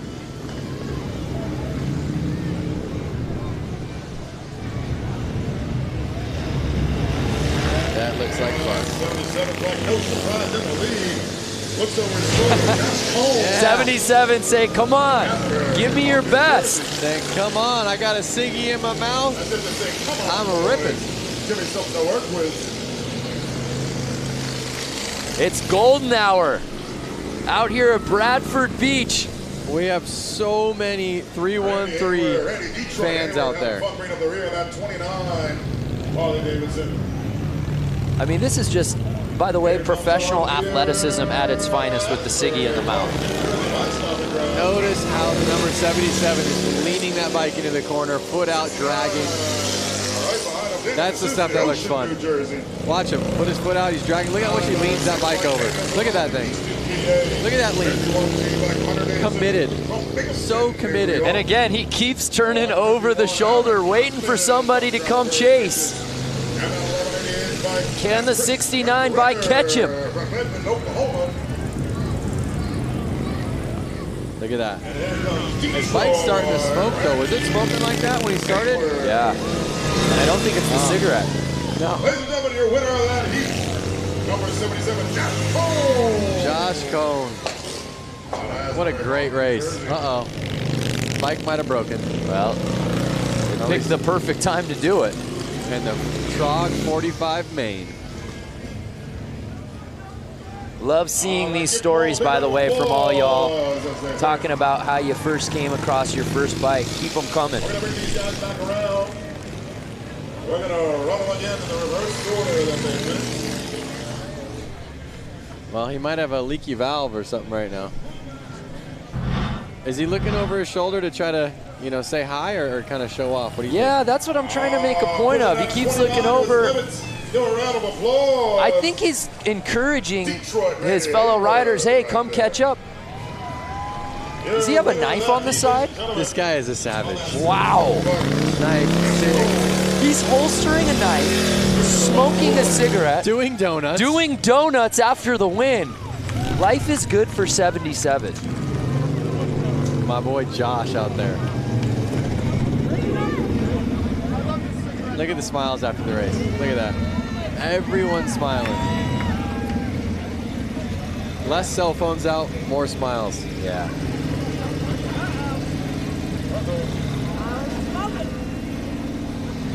That is racing at its very core right there. Well, let's head down to Diana. Diana, what you got? You know, we give the people what they want around here. Yes! You were saying on Facebook Live that tons of people were saying, who's the guy in the background eating the hot dog? That's Kevin. And Kevin is a Milwaukee local, and he clearly loves hot dogs. He's even out in 95 Harley, and I do love hot dogs. Yes. He has a 95 Harley, and he loves hot dogs. So, Kevin, you're a man of many talents. Let's talk about it. You're an engineer. You have a boat. You have a Harley. What else is on your bucket list? The 120th, I think that's going to be better. We're going to have faster racers here, and Milwaukee is going to be having a world championship with the Bucks, and the Packers will be 3 years in a row Super Bowl champions. God bless Wisconsin. We love Harley. And cheese. Manufacturing, I want them to stay here, but God damn it, we love Harley. Amen. Woo! This guy's famous, and we give the people what they want. Hot dog. Where's my beer? Okay, so Brandon Lance, we're going to take it back to you, giving the people what they want right here. Kevin! Our day is complete. Diana, thank you so much for tracking down Hot Dog Guy. We thank you. The people of the great state of Wisconsin, thank you. And everyone watching on Facebook, thanks you. A lot of Hot Dog Man fans out there, that's for sure. Amen. Buy that guy a beer. We gave the people what they wanted. Hot Dog Man for President 2020. For those of you just viewing right now. Yeah, going, what, why, how, where? Earlier, Diana Dahlgren was interviewing somebody out there in the infield, and that fine gentleman just walked up behind him and just unloaded on a hot dog on camera and really stole the scene. And Lance and I, to be quite candid, we haven't been the same since. No, we pulled our phones out, taking photos of it. It was definitely a highlight of the day. Well, Diana, of course, is busy on top of doing the sidelines here today. She also catching up with the fans. She caught up with some a little earlier today and asked that philosophical question: what does it mean to be a biker? Here at the Harley-Davidson Museum, it's a constant festival, a revolving door of thousands of people who share a common passion and a common philosophy. I'm sure you get the same answer from everybody. Freedom, you're out there in the air. I mean, there's nothing inhibiting you, or you can feel the road, you can feel the wind. To be a biker, you have to be resilient and willing to be flexible. You have to have a sense of adventure to be able to enjoy Harleys like you're supposed to. To be a biker, you have to be free. It gives you the freedom to go out and do the things you want to do. Something you really have to do. It's not something you can explain, really. It's a part of just the whole camaraderie, the family. You get on one, you kind of forget what your problems are, you forget what you've done all day. It's just a matter of realizing what you've got and enjoying it. To be a biker, you have to be someone who loves to ride. I mean, that's the reason we do it. Something just kind of hits you here. It's just the rumble. I just love it. I get tears in my eyes thinking about this one. It's a way of life. It's something I've been doing for 52 years. And once you get on a bike, it's so free. It's just a freedom that it's hard to describe unless you do it. I'll never forget the first time I got to ride. It was on the back of my dad's bike, and it was indescribable. Luckily, some of my friends are able to put it into words.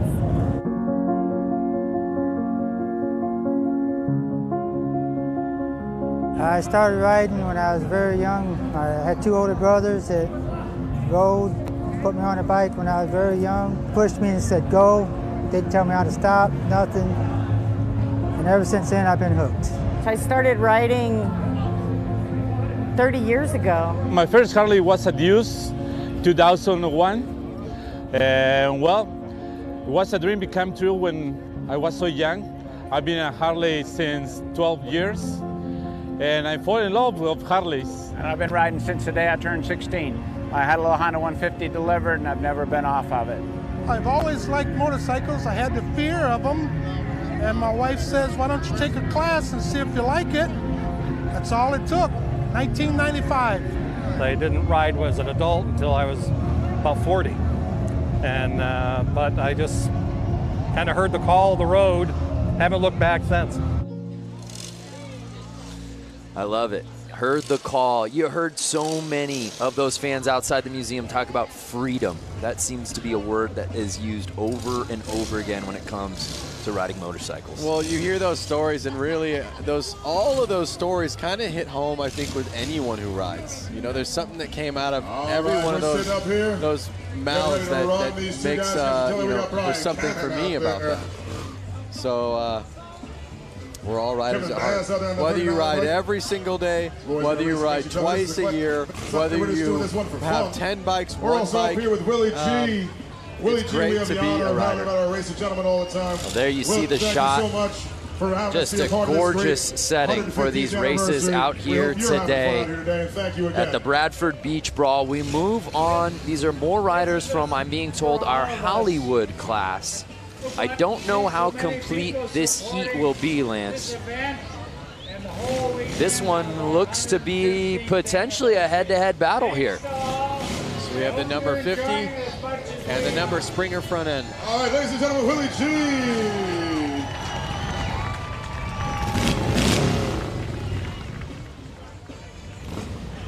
So that 50 bike has had no problem with this course out here today.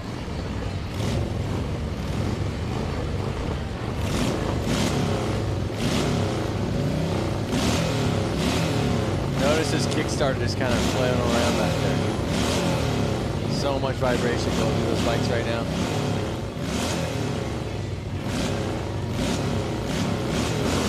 And they're off.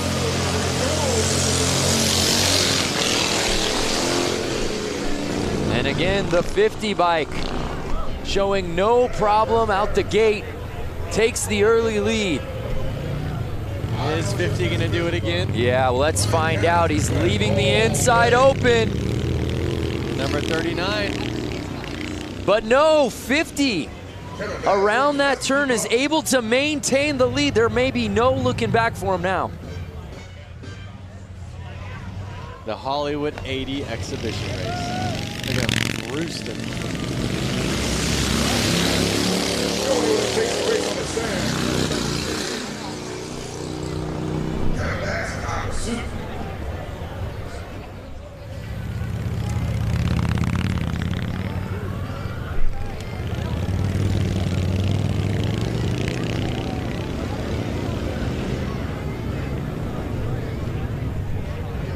Again, they have no suspension. The suspension they do have, I guess, is that little teeny spring kind of bopping their seat up and down.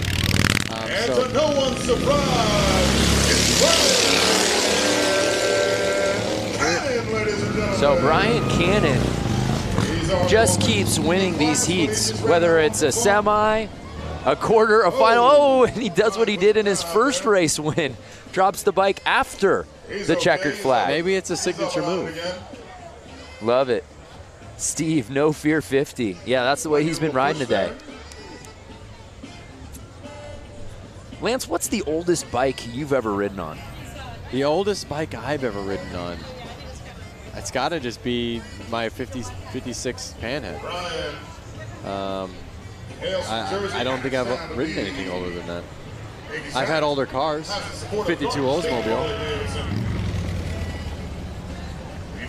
But when you really think about it, a vehicle from the 50s, I mean, that thing is almost 70 years old. Right. You know, I mean, it's just incredible.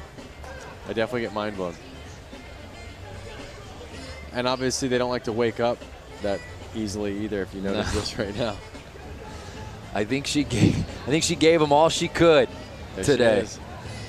The fact that he's gotten through 3 races with this bike and has been the first one in the checkered flag in each of those 3 is impressive enough. And that bike is held up. He gets it started. And this one a victory lap for Brian Cannon. Like Michael Shepard said on Facebook, the first time he fell was practice. That one was for real. Another big round of applause for Brian Cannon. He dug it on out of the sand. Bring it back around for you right there. So Brian Cannon showing love to the fans out here in Milwaukee. Great day of riding for him.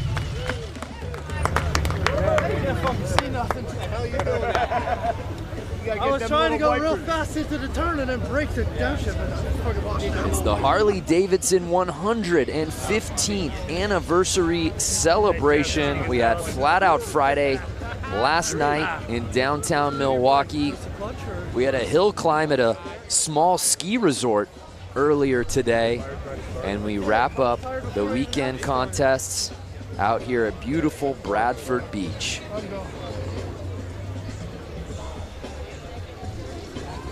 No bad seat in this house because, well, Lance, we're at the beach. That's right.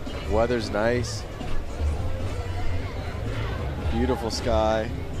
Sun slowly setting. Ooh, Daryl Jewell, first bike was a 1960 Triumph Cub.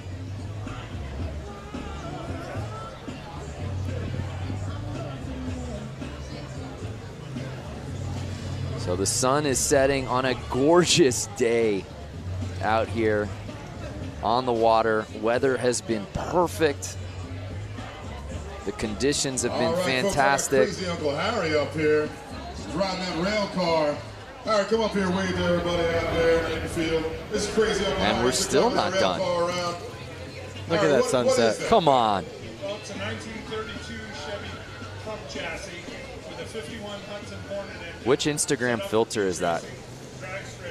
That's hashtag no filter. No filter right there. That's just real life. All right, great. And you got another Hudson, right? What's that one all about? I've got two others. I've got a So it looks like we've got our next class starting to slowly line up. We'll get word on who that is. Thank you, Harry. We see the 1188 bike Uncle Harry, man, out here. That rail car. I'm being told it's the Brakeless 45.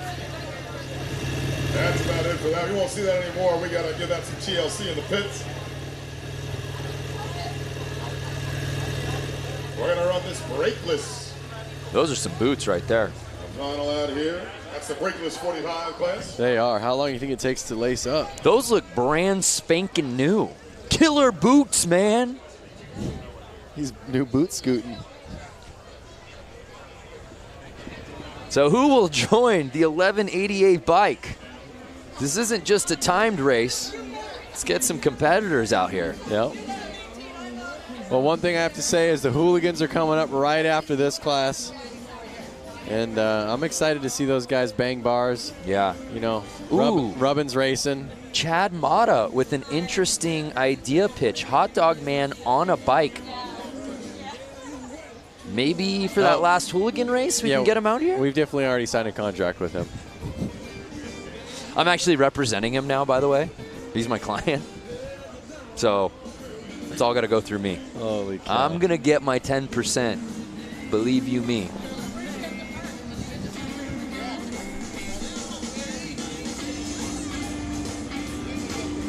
I know you come out here quite a bit for various things, being an ambassador as you have been for Harley-Davidson for a long time. If you could just talk about the power of this city. Obviously, Harley-Davidson really runs through the blood of Milwaukee, but man, it's really on display this weekend. It really is. I mean, you can see, you know, freeway overpasses where there's sculptures on them, and it's a guy riding a Harley. All through town, there's Harley-David memorabilia, whether it's inside bars, inside restaurants. Everything kind of goes back to Harley-Davidson. It's really something, and the reason why I'm such a fan of Harleys is it's such an American icon, and it's so cool that it hasn't moved cities. It's been here the whole time. They just stay true to the brand. And we have another competitor. I don't see a plate there. Hey, Germany represented. I told you they came from far and wide. I don't know that he rode from Germany, though. Well, maybe he rode his bike onto a cruise ship, sat on it Sat the on whole the way bike here. the entire trip. Yep. Plausible. We're going to need Mythbusters on this one. That's what's been really neat, too. And on top of obviously seeing all the different bikes and where they're coming from, but seeing the Harley clubs, those riders, and seeing the different patches and the different vests, that's been really neat. Yep. There's everybody's favorite flag girl. Oh, wow. Kuwait. Look at that shirt. Come on. That is amazing. It's a very cool shirt.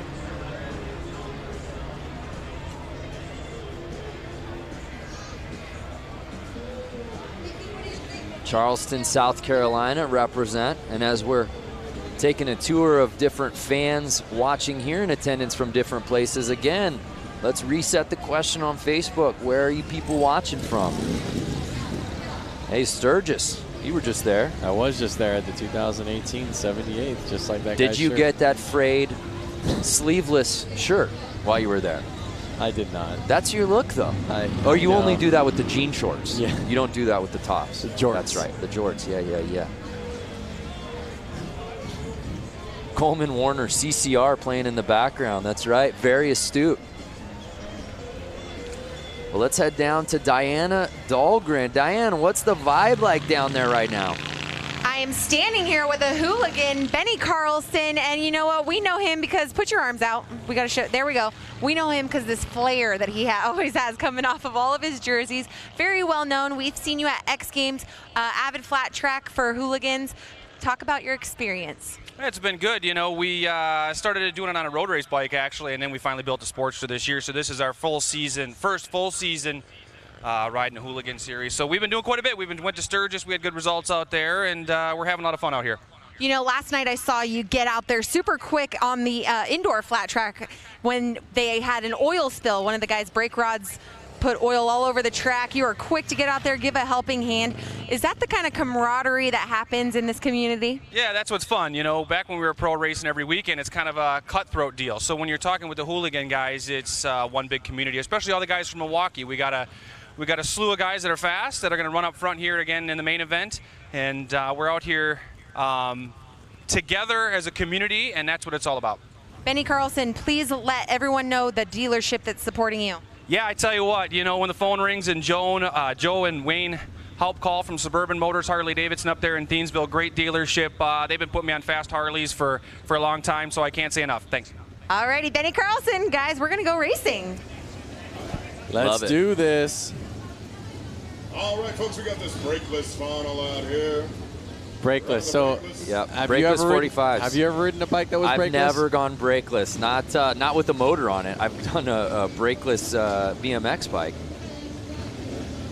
How about yourself, Lance Corey? I can't say I have. You know what? I've taken a bike off of a lift and not compressed the brakes after, and the brakes don't work for about 2 or 3 squeezes, and it's scary. Kind of a rookie move on my part. These kits are awesome, by the way. Look at these the sweaters. That green and gold is really clean, kind of Packers-esque out here. And it's 15 with the lead, Johnson. And Detroit, Randy Hayward. Number 15. Johnson, I believe, took it away in the last one. Am I correct? That is correct, sir. Yep. Building a really nice lead as he's hugging the outside. Got it squirrely there for a second. This is the main that Warren was involved in. That's when right. He went up and over that berm.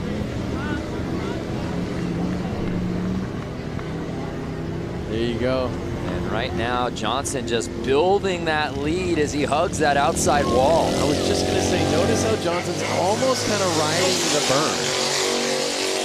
Listen to his bike rip by.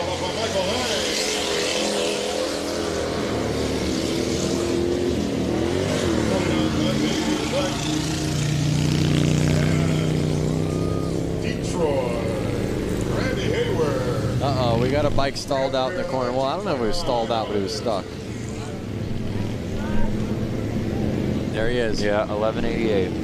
What's going on with his bike? In the new boots. New boot scoop.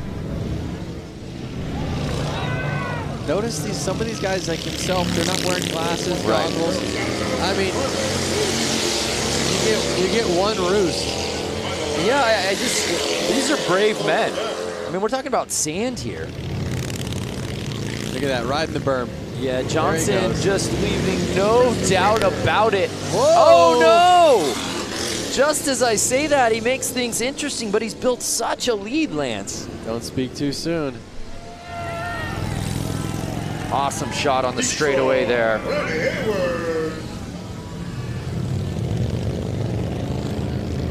Look at that. Wide open for the checkered. On the gas. Epic.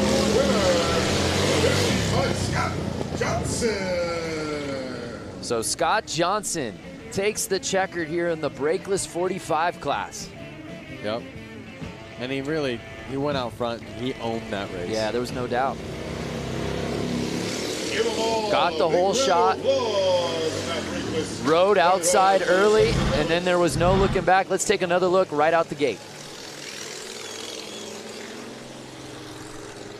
Just so much control right from the start. He had it in his eyes. He had it in his brain. I'm going to be the first one in corner one. I'm going to rail these corners, and I'm going to take home this checkered flag. Scott is a local, so, you know, did he sleep in his own bed tonight? Was he the most comfortable? Was he secretly training on these beaches? Big round of applause for Randy, everybody. Detroit. Yes. Nearly a 90-year-old bike. Yeah, just incredible. 1929. So awesome. So Scott Johnson, he did make it interesting a little late, but again, just had such a sizable lead. No one could catch him.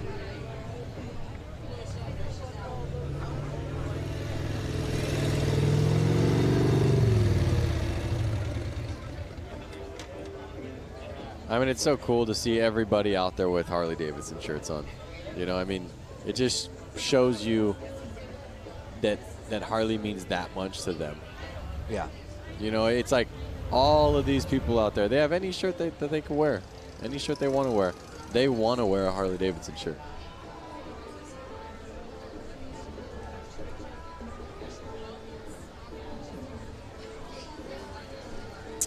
While we get this course maintenance underway, let's look back at this week. Diana Dahlgren went out to the Harley-Davidson Museum for a tour unlike any other. All right, ladies and gentlemen. Years ago, two friends, William and Arthur, came together to create Harley-Davidson. We are going to show you a little bit of the history, culture, and most importantly, the bikes here at the Harley-Davidson Museum.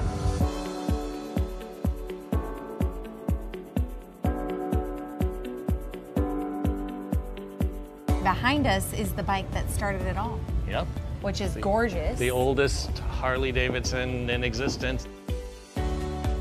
Both Bill Harley and Arthur Davidson were really avid bicyclists, and Bill Harley actually worked for a bicycle company here in Milwaukee, and their first project was to build a motor to literally put in a bicycle.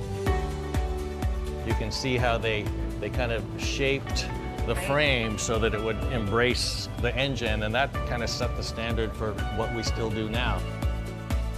Can I write it out of here? Well, first of all, you'd have to guess it up. This is actually dated July 20th, 1901. This is original. So this is the original drawing from Bill Harley And where did you recover? How for did a bicycle. you recover this? The Harley family saved it. They had the foresight to save stuff from almost the very beginning. Over there is the book from 1907 when they incorporated, and they actually began a program of saving at least one bike new right off the line in 1915. Wow. And we do that to the present. When we were back there, you know, you look and this looks like a whole motorcycle. Right. And as you walk in, Wow, I didn't even notice that till now. That's amazing. See, it works. This thing's completely taken apart. so you know, the idea here in this whole room is to give people, you know, a sense that the engine from the first bike we built today is the, you know, real heart of the motorcycle, both, you know, obviously from making it go, but from a design point of view, we always show that beautiful engine like it's a jewel in a setting. We want to give people a sense of, you know, how these things work, and we make it interesting.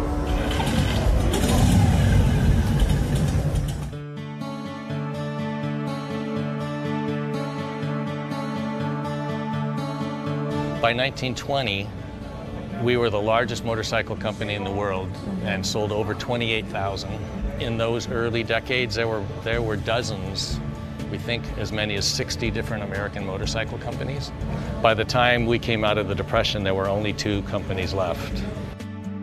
You know, the major turning point was World War II. Over the course of World War II, we made almost 90,000 military bikes. What kind of jobs in the military were Harleys actually assigned to? They were mostly, they called them dispatch riders. Okay. So they were taking messages from one place to another.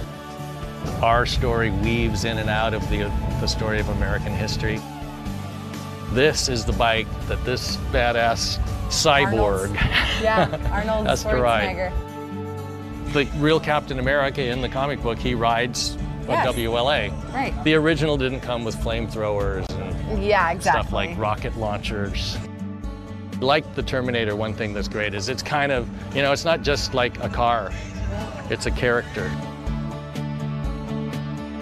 So Jim, we've walked around. There's a lot of stuff in this museum. Yeah.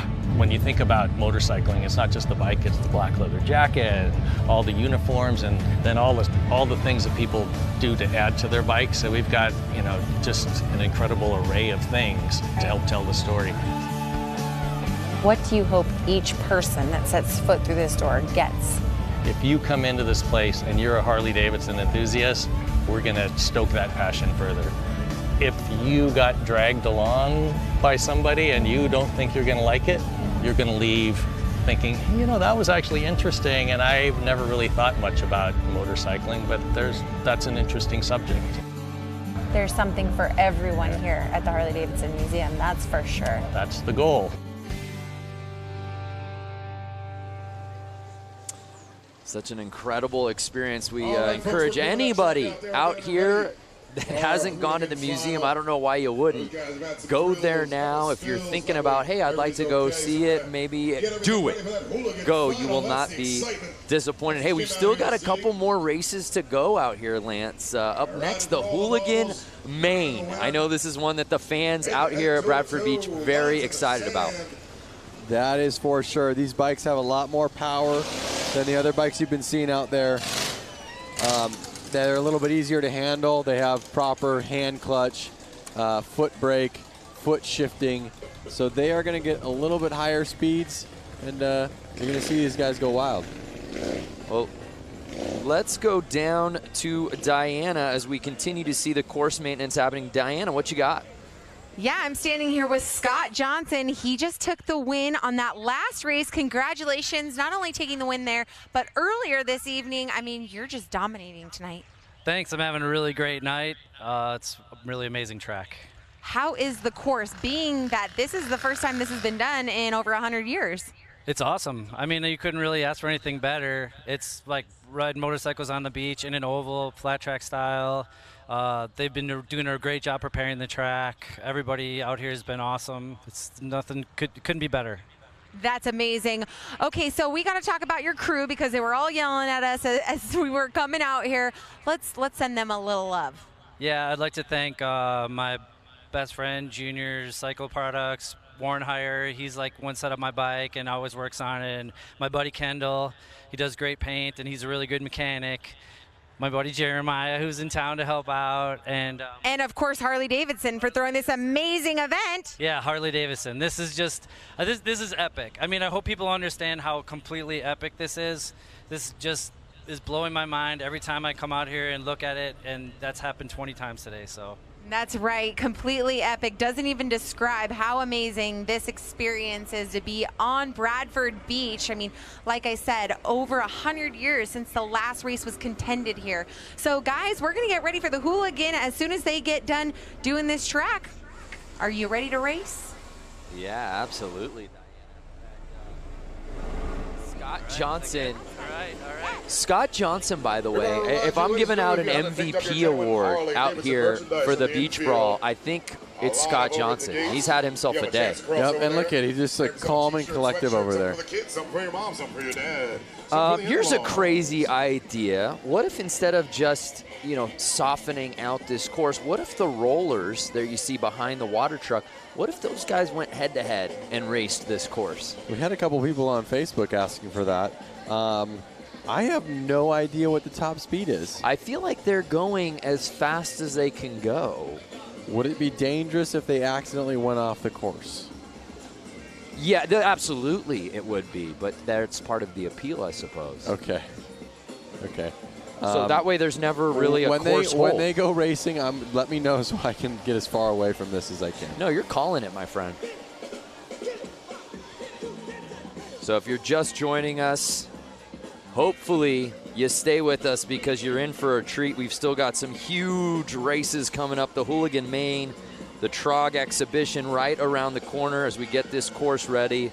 It's the Harley-Davidson 115th anniversary celebration. We had flat track racing indoors last night at Flat Out Friday. We had a hill climb out earlier this morning at Little Switzerland Ski Resort.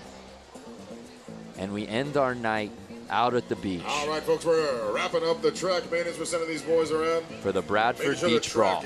And I believe that if the viewers watching right now didn't have an opportunity to tune in live to last night's flat track racing as well as this morning's hill climb, they can actually go through Harley's Facebook, find those videos, be able to kind of watch the times that they want to watch. Ooh, that is correct, sir. Yeah, so right now we're live. If you're watching the beach, we are very much live, but you can go back and relive the great moments from the weekend. Say you're a big hill climb fan, but you missed it. You had Saturday plans. All good. Go find the video of all the races. We got a cornucopia of highlights for you to go watch. Go find the video of JJ launching his Sportster up Little Switzerland Mountain. Was that ever a run? Let's head back down to Diana. Hey guys, I'm back down here on the gorgeous beach, and I'm standing here with this very tall gentleman, Brock St. Clair. Did I get it right? St. Clair? Yeah. Yes. Okay, the only reason why I know his last name is because I thought it was the city where he was from.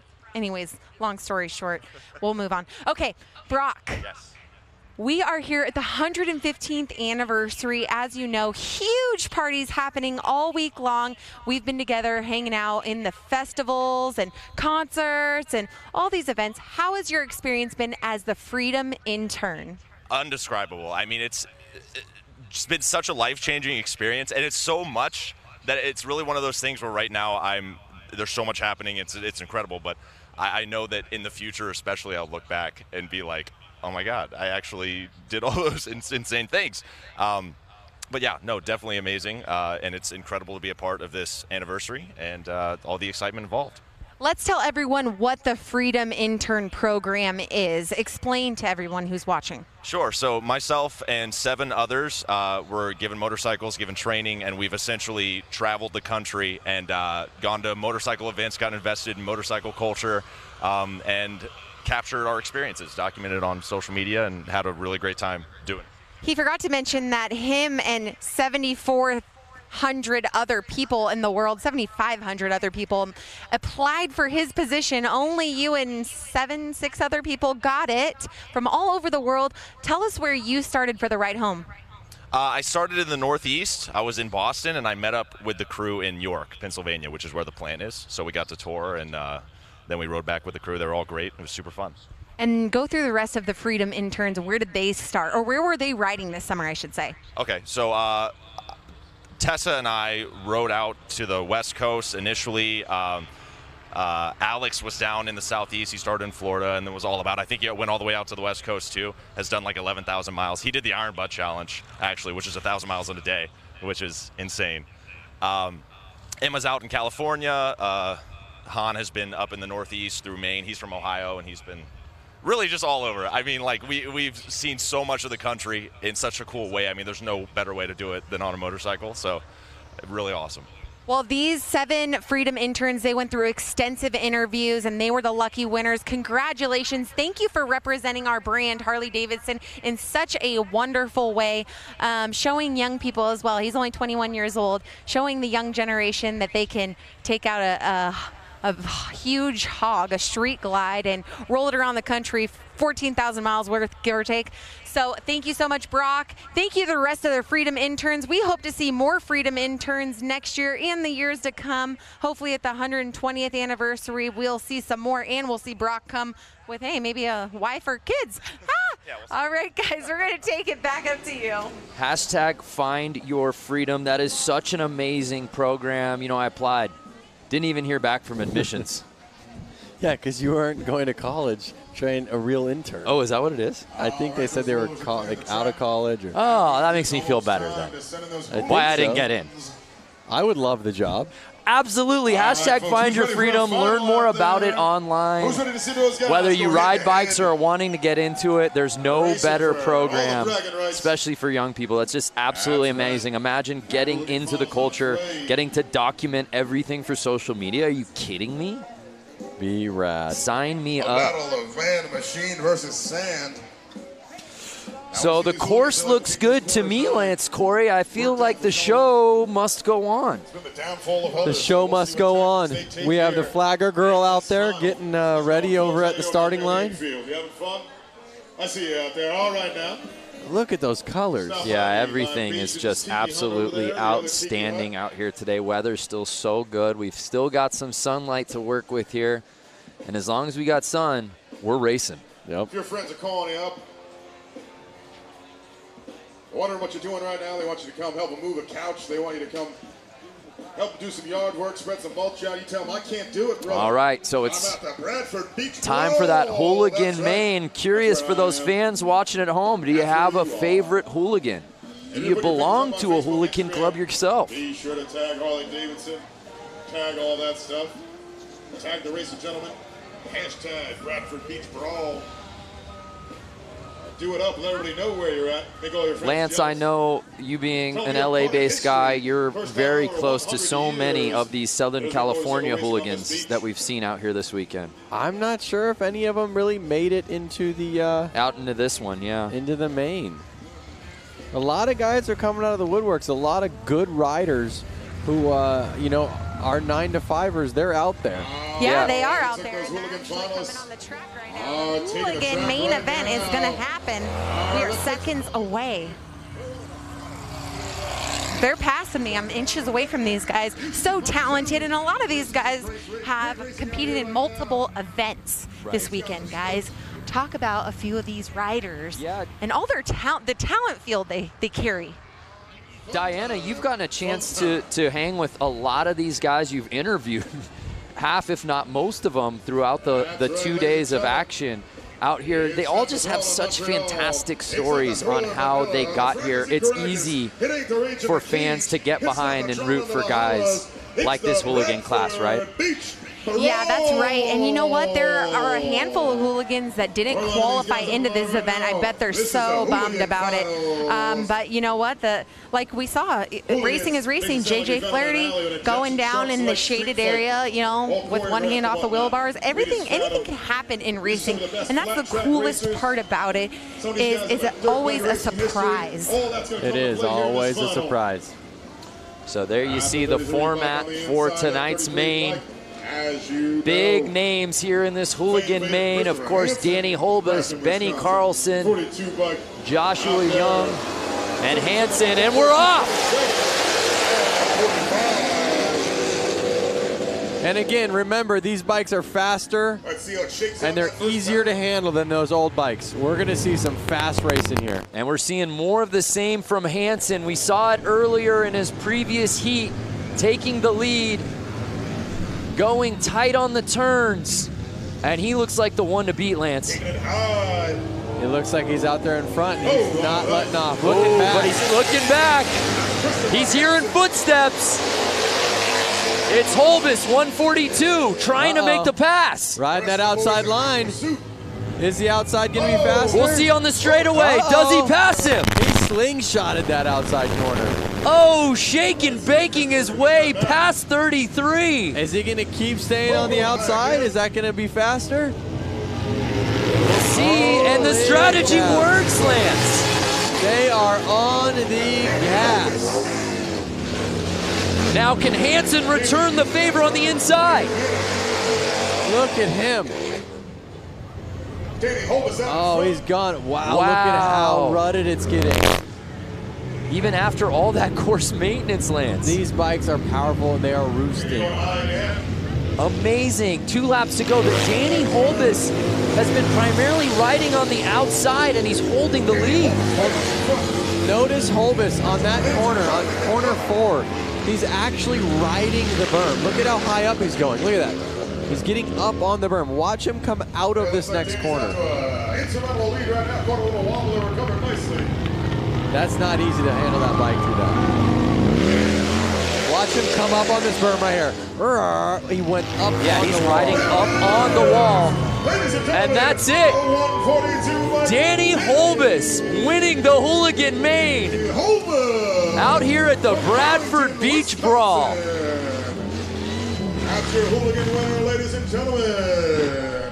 Hopefully we can get a replay of that pass. Yeah, that was awesome. That was the pass of the night for sure. Holbus takes the win, followed by Hansen and Mishler rounding out your top 3. I hope you guys can hear that. Those engines ripping by our booth. And again, it was Hansen taking the early lead, had the whole shot, was riding the inside, couldn't ask for much more, but then you just see 142 Holbus zooming around that corner and on the straightaway, and there was no looking back, Lance. Yep, it was that slingshot effect. Look at these ruts. Just squirrely. A well-deserved victory lap. Running around with a checkered flag, showing that pride that he just won. And these guys didn't just win this race. He had to go through qualifiers, heats to make it here. Oh, 100%. It wasn't just, oh, one race and you won. No, it was proof in the pudding that it took all day to get this checkered flag. All day, that's an understatement. We saw him out at the hill climb earlier today. He's had a full weekend, right? Just like we've had, just like you viewers have had, and it's been awesome. So Danny Holbus taking the checkered flag here in the Hooligan Main, doing it in dramatic fashion. That's it right there, folks. That was his victory lap, winning that Hooligan class. That's exciting, ladies and gentlemen. Danny. Dan Mulder, 142, was riding the wall of death. Danny Holbus, that's right. So awesome. So a great win for Danny, a great race all the way around.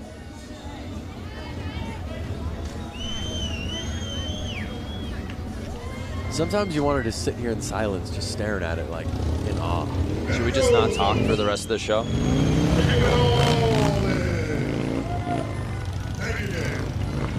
Hopefully Diana can get down there and get a quick interview with him. Reppin' Milwaukee Harley-Davidson. Danny Holbus. And let's send it down to Diana, who's with our winner. Oh, he said he had a funny story with me. But anyways, this is Danny Holbus. Big round of applause for our Hooligan winner. This has got to be such a special feeling for you here this weekend. Huge party happening, and you took the win for the Hooligan class. Yeah, I'm super pumped. I have so many friends and family here. It's been a super awesome day. I just can't thank everybody enough that's had my back. You know, all my friends, everybody at Milwaukee Harley, Fuel Cafe, WFO Racing Online, Blue Moon Customs, Von Zipper. I just can't thank everybody enough. I'm so happy. Like, I woke up this morning and we went to the hill climb and it was pouring rain and I didn't even think that was gonna happen. And it turned out perfect. Perfection. He rode the outside line for the win. Give another round of applause for your Hooligan winner, Danny Holbus.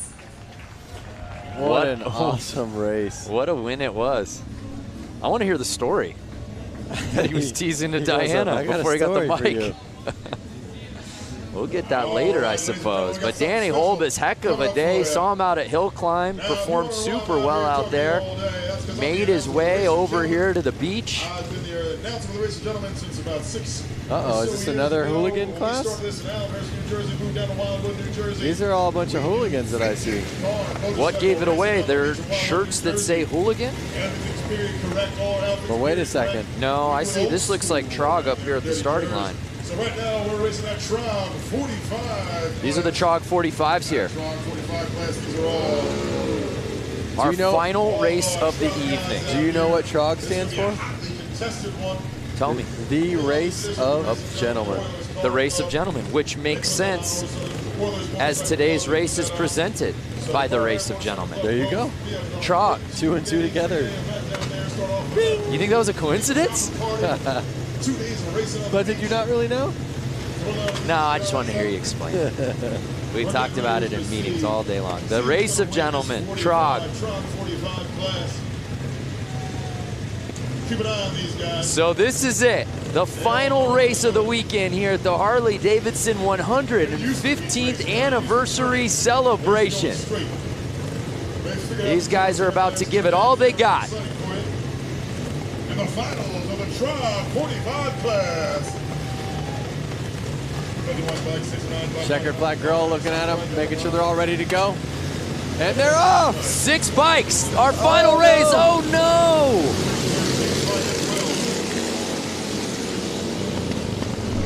And it's 69 taking the lead early. He's to the outside, leaving the door open.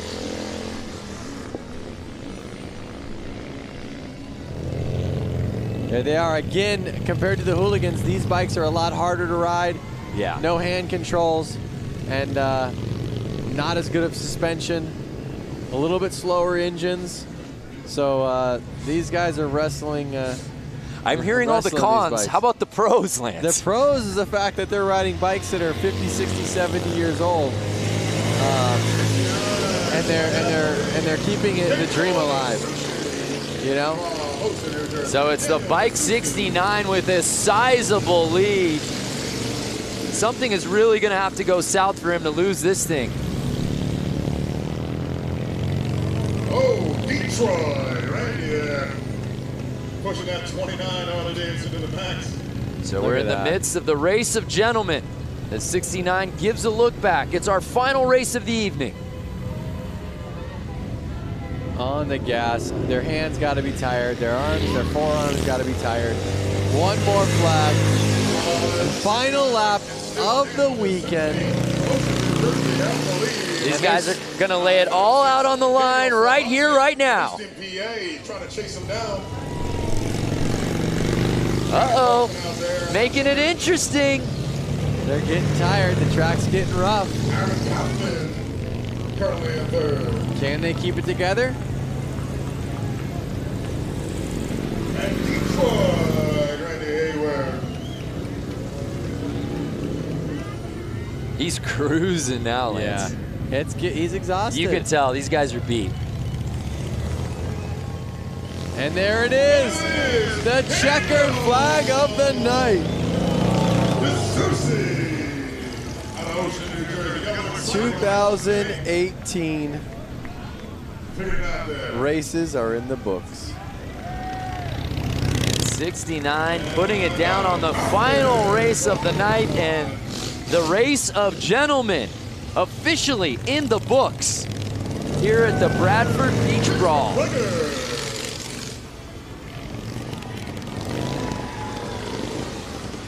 Harley-Davidson. Man, I could just watch this shot over and over again. Oh yeah. And Detroit, Randy.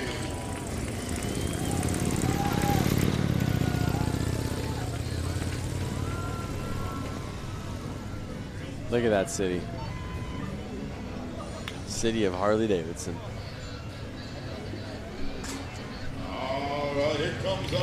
What a day of racing. What a weekend of racing.